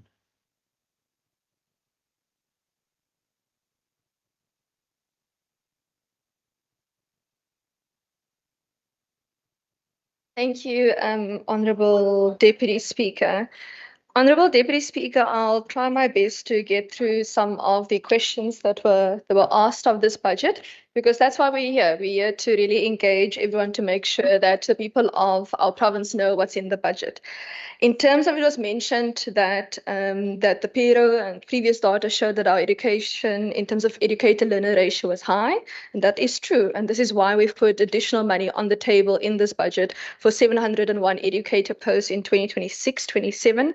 I'm not sure the members checked, but there's also 150 posts in the year after that as well in the budget book. So there is additional funding in there for compensation of employees, and this is exactly in order to to address the data and the evidence that we have.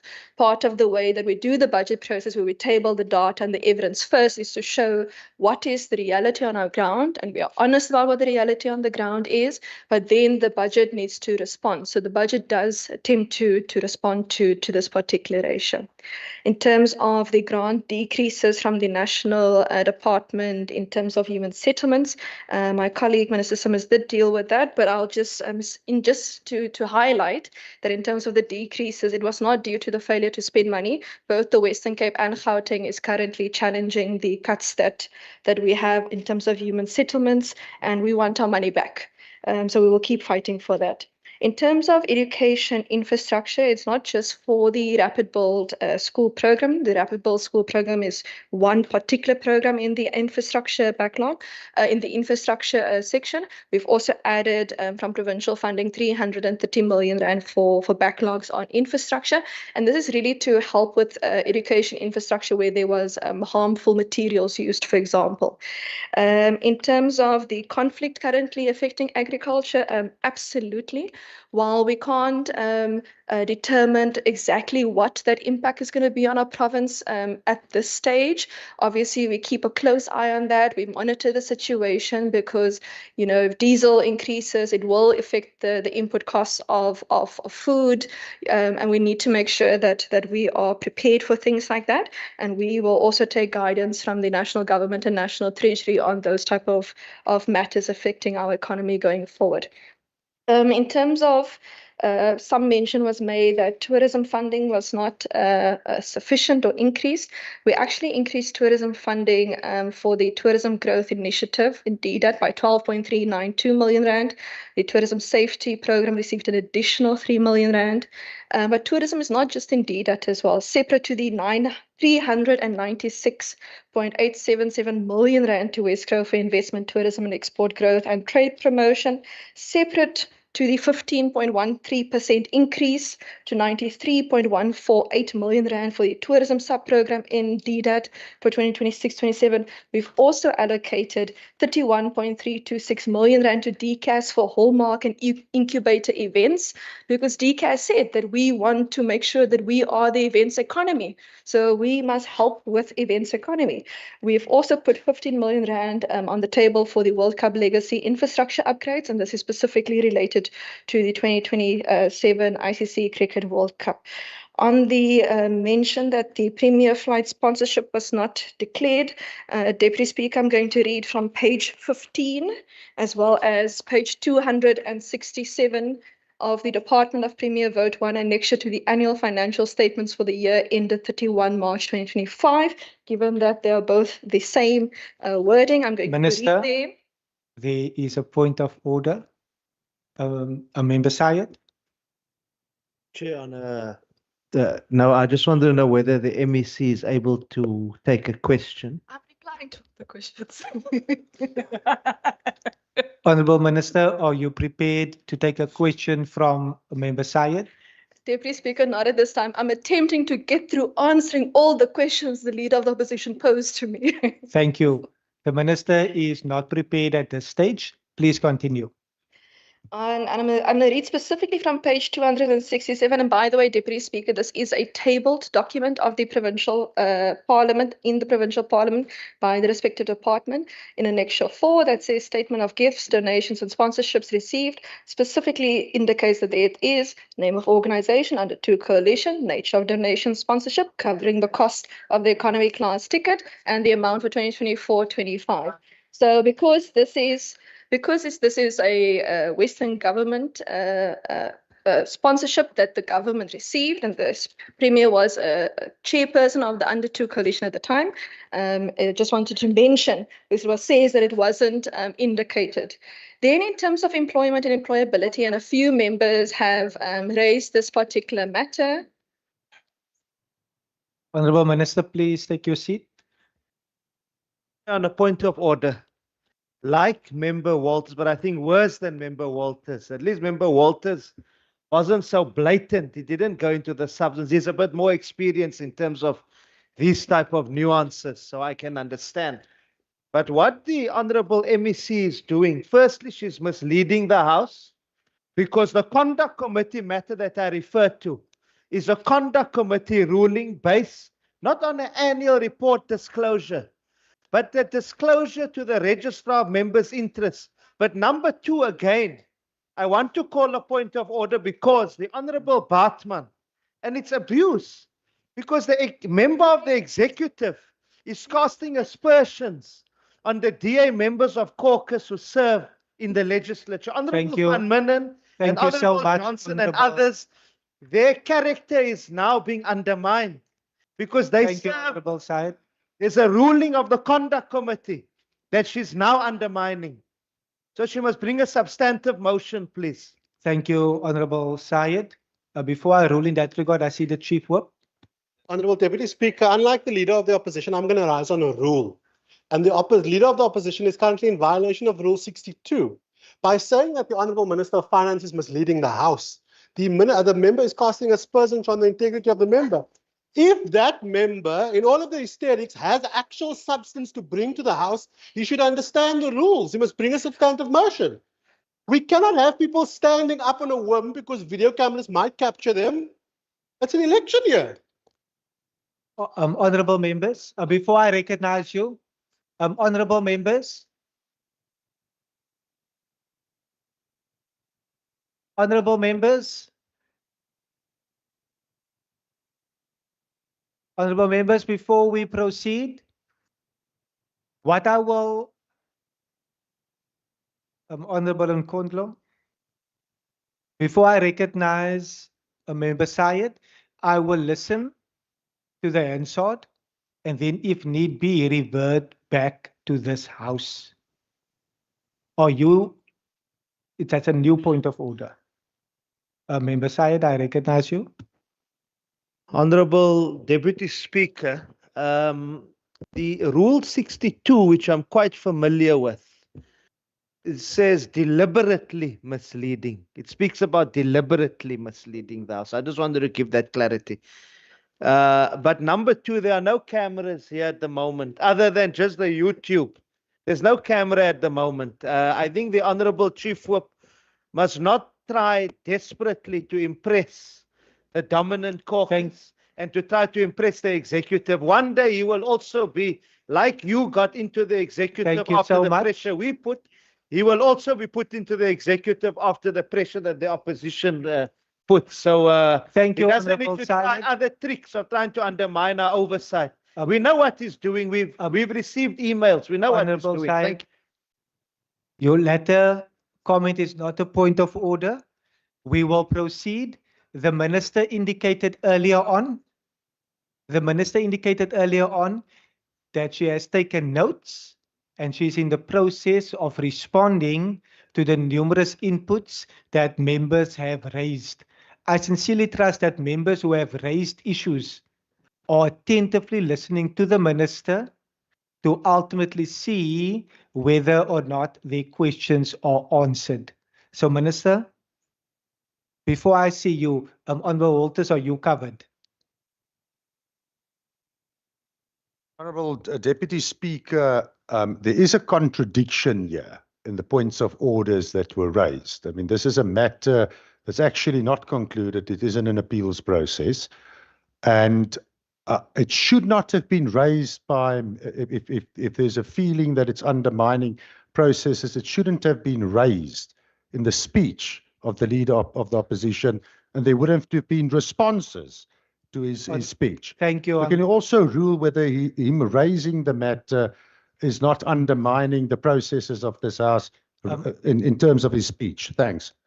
Based on this point, I will not entertain further points of orders. We will engage and listen to Hansard, apply our minds and revert back to the House if need be. The minister is responding to the inputs made from members.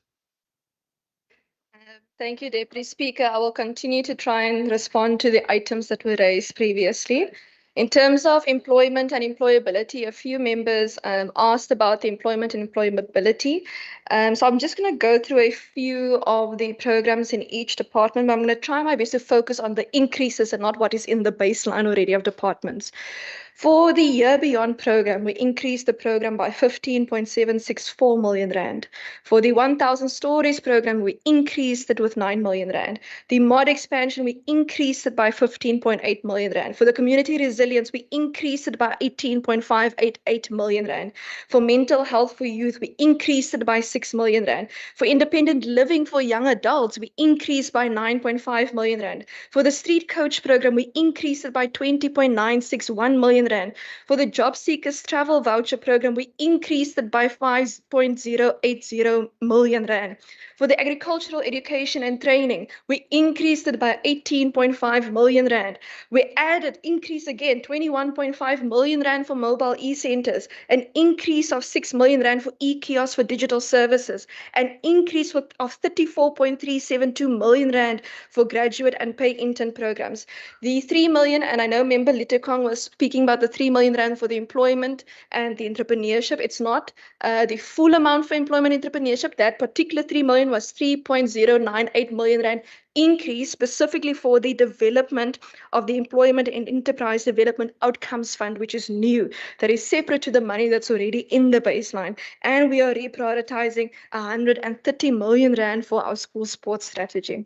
I know Deputy Speaker, a lot was said about how fiscal discipline reaches our community. And I just want to say to the members, when you look at the budget could not be the budget it is currently without the 5.6 billion rand that we added in provincial funding to the budget. So that 5.6 billion rand is enabling us to fund these increases because we did not get that from national. This is our provincial funding that we're putting into the budget. And that is what fiscal discipline means. It means that if you do the right thing, if you really work and making sure that the rand is stretched as far as possible, that you are able to do this.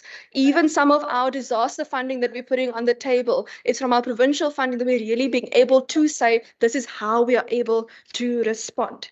In terms of the one member, Deputy Speaker, spoke about that there was no extra funding for shelters. This is not true, and I'll just mention a couple, for example, and I'm going to speak about both the shelters and protecting our children. For the CYCC for differently abled children at risk, we increased it by 15.5 million.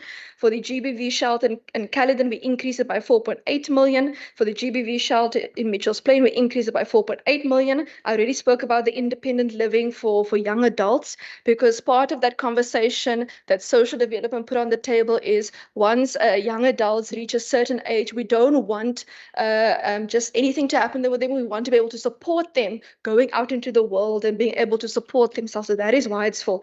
We increase non-frail, destitute older persons bed space subsidies by 36 million. We increase the Siakatala secure care towards operational costs with 30 million. We increase bed space expansion for homeless family shelters with an extra 6 million.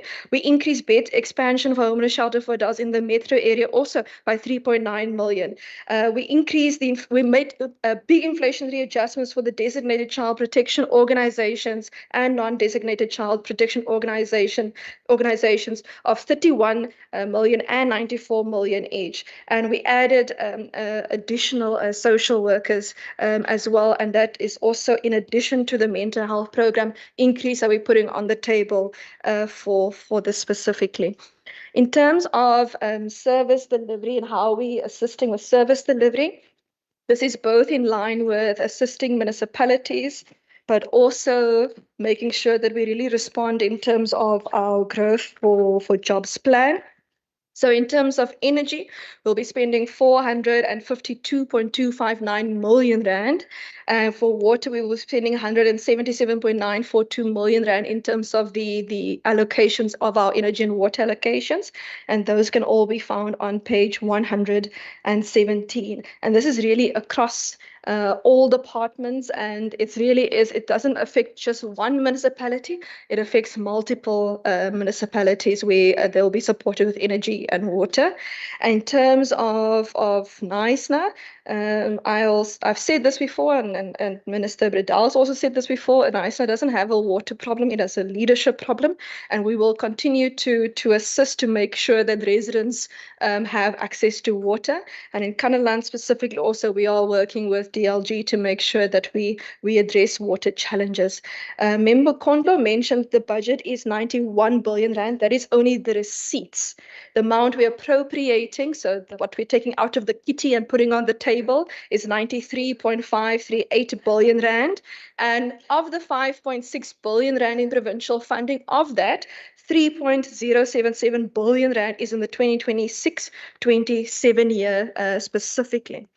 In terms of the additional funding for the informal economy, I do note that the Department of Environmental Affairs and Development Planning through the RCEP program will be spending 18.4 million rand over the MTIF, and that really does attempt to address that. The township economy implementation in the Department of Environmental Affairs and Development Planning on page 416 will be spending 2.7 million rand 2026-27. Agriculture will be receiving 15.49 million rand over the MTIF for mobile abattoirs for the informal economy. There's 33.36 million rand increase in the 2026-27 financial year for the Integrated Economic Development Services. And when you read the particular budget vote, you will see that it speaks about that is driven by the implementation of SME and the township strategies, and also supporting also the informal economy. The Department of Agriculture really has done wonderful work with the vaccinations due to the foot and mouth disease, which also affects the informal economy. To date, across 396 sites, that they have completed over 107,000 vaccinations. Deputy Speaker, mention was made of members of the public presenting in the Budget Committee. That is a matter for Provincial Parliament, and because legislation is a public hearing, members of the public can come and speak at any public hearing session specifically.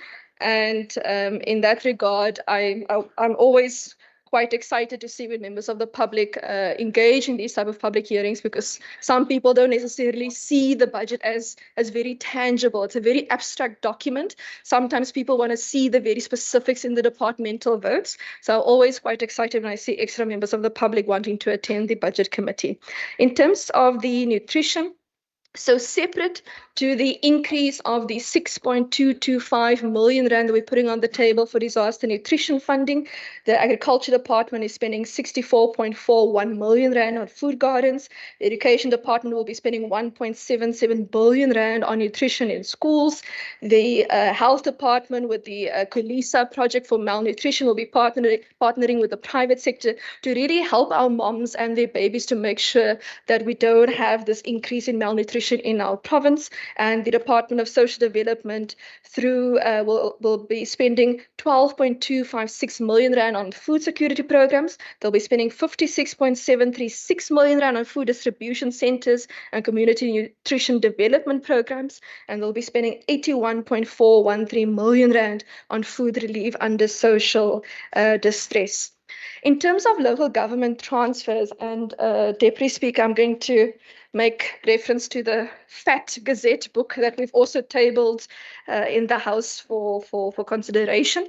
The total amount of local government transfers from this government will be 11.1 billion, and it is 3.61 billion, 3.702 billion, and 3.798 billion for the 3 financial years, and that includes both the actual transfers as well as funds retained in order to deal with the human settlements amounts.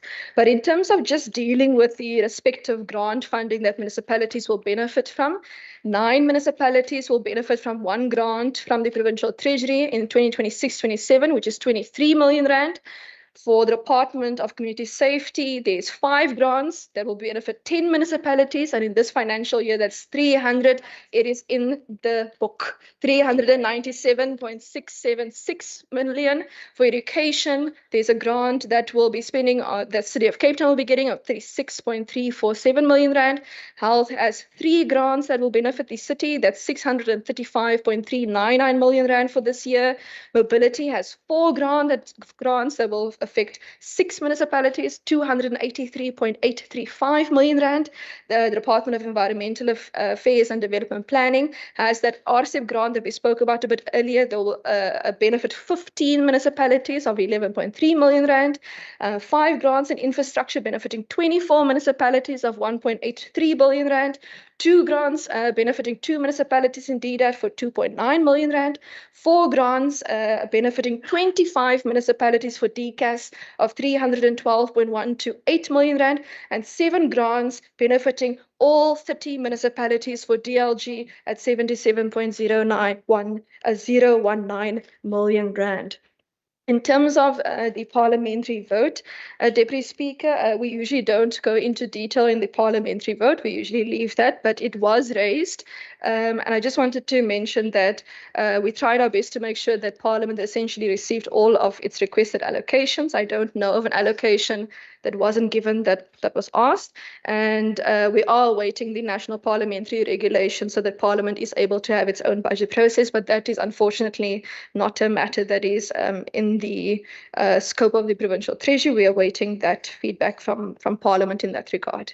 On the housing money not being enough that Member Lita Kong mentioned, absolutely. And we agree with you. We ask you to really help us to lobby the national government to really give us our funding back and help us accelerate our human settlements programs. In terms of the member Christians that spoke about the drugs, it is one of the things that really is affecting our communities. It's detrimentally. This is part of the reason why we want those diagnostic scanners. That will be 80 million rand that we've put money on the table for. They will be able to detect illegal firearms, drugs, human trafficking. If someone wants to illegally move animals, for example, other illegal goods and trade. So that's really why we want these diagnostic scanners. We're also increasing our social work professionals specifically. And for substance abuse prevention and rehabilitation, the Department of Social Development will be spending 128.109 million rand. And that's really why majority of the safety plan really does focus on violence prevention and making sure that we have strong families and communities, because we need to be able to really address those root causes. Then in terms of the safety programs that Member Stoffel mentioned, that we must not only focus on boots on the ground. And I just want to read from page 74 of the OPRI that will deal with all of the particular items that will be covered by the 8.595 billion rand of safety. It's integrated violence prevention, safe and secure tourism environments, safe and reliable and accessible public transport. And then it also includes the law enforcement advancement plan, Chrysalis program focusing on youth at risk, community level safety communications program, gender-based violence support, the mobile diagnostic scanners to enhance road level detection and enforcement capacity, reducing alcohol-related harms, family strengthening response, and parenting program as well. And really, this is what we mean when we're speaking about a whole of government approach and a whole of society approach, is that not just one department must focus on how we're going to solve this problem. We must together be able to have this conversation about how are we really going to solve this particular problem. And the member also mentioned that there's no district hospitals in the Garden Route, and I'm sure that maybe I've heard the member wrong, because I know of Knysna, Mossel Bay and Oudtshoorn in terms of district hospitals in the Garden Route. So maybe I've heard the member wrong, but when I heard her say there's no district hospitals there, but I know of those already. So, and then in terms of a lot of the members are saying, can we do more? And the answer is always, yes, we can do more. So the question is, if we can do more as a country, how are we going to do more? We need to review the PES formula. We need to look at forecasted population growth as well as forecasted economic growth. We need to include looking at special needs learners. We need to include looking at home-based care. We need to make sure that our conditional grants nationally are phased into the PES so that provinces have more scope in order to make sure that service delivery reaches the ground. I mean, there's one program in, if I remember correctly, in DCAS, where the amount for a soccer ball is just skyrocketed because of how the tender system at a national level works.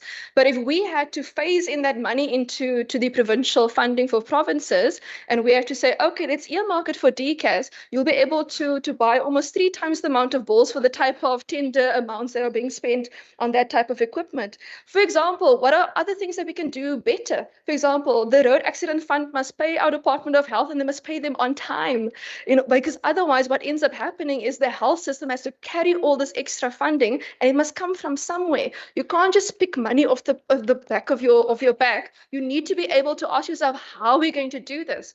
Part of how we're going to do this is also alternative and blended financing and additional revenue sources. Our current and planned alternative and blended financing, and I'll read some of it from page 35 of the OPRI. Across our departments in Western municipalities, our province has successfully been able to leverage more than 10 billion rand in BFI. We've been able to with our triple Ps, we have 2 triple Ps of 490 million rand that we've brought in. In terms of other ABF projects across our government, we have a project pipeline of 24 billion rand. Some of these is, for example, donor funding that we received for energy programs of 12 million rand through the Department of the Premier for energy programs. It's social development started the Cape Care Fund, which leveraged 253,000 rand. Education leveraged the Edu Invest, where you can really work with the private sector in order to benefit schools. The Agriculture Department has leveraged agricultural partnerships with 140 million rand. DDAT has leveraged experiential learning programs with 55 million rand, where you can literally bring in more money from the private sector because you put in a little bit of seed funding. DCAS through youth sports and cultural partnerships have leveraged 77 million rand. This is money that would not have been there if they did not go and work with the private sector. DLG through project prep and transaction support, we've put 72 million rand on the table. And this is very important because with the private sector support that we're working with municipalities, we need to help them with pooled financing. And pooled financing is very niche. It is new. I don't know of anywhere else in the world where it's been done. So we need to be able to really get this right. And it's innovative work. In terms of capacitating our municipal leaders and officials, DLG has leveraged 1.5 million rand through the Hans Seidel Foundation in order to be able to assist with that. We are currently working with the World Bank on a credit guarantee vehicle, which we hope will be done this year, and so far it's on track. The Department of Environmental Affairs and Development Planning is working on credit schemes because really we need to be able to unlock funding for being a good person. And how do you do that? That's behavioral economics. How do we really unlock alternative and blended financing for someone being a good person? That's what biodiversity credit schemes are about. That is the essential when you break down what that financing means. And then we have to establish the alternative and blended financing reserve, which is over 500 million rand to serve as borrowing costs for loans. So, Deputy Speaker, when people say that fiscal discipline does not meet our people, I ask, okay, what about the person that got a job because of the experiential learning programs? What about the farmers and farm workers that are benefiting from the agricultural partnerships? What about the youth that are benefiting from the youth and cultural program leveraging that we have? And we need to make sure that every single rand is really stretched as far as possible because it's the people's money. And that is why we need to make sure that the people's money is spent on the people. And I hope that this House really will support this budget vote in terms of making sure that this money gets to our people. Thank you. I thank you.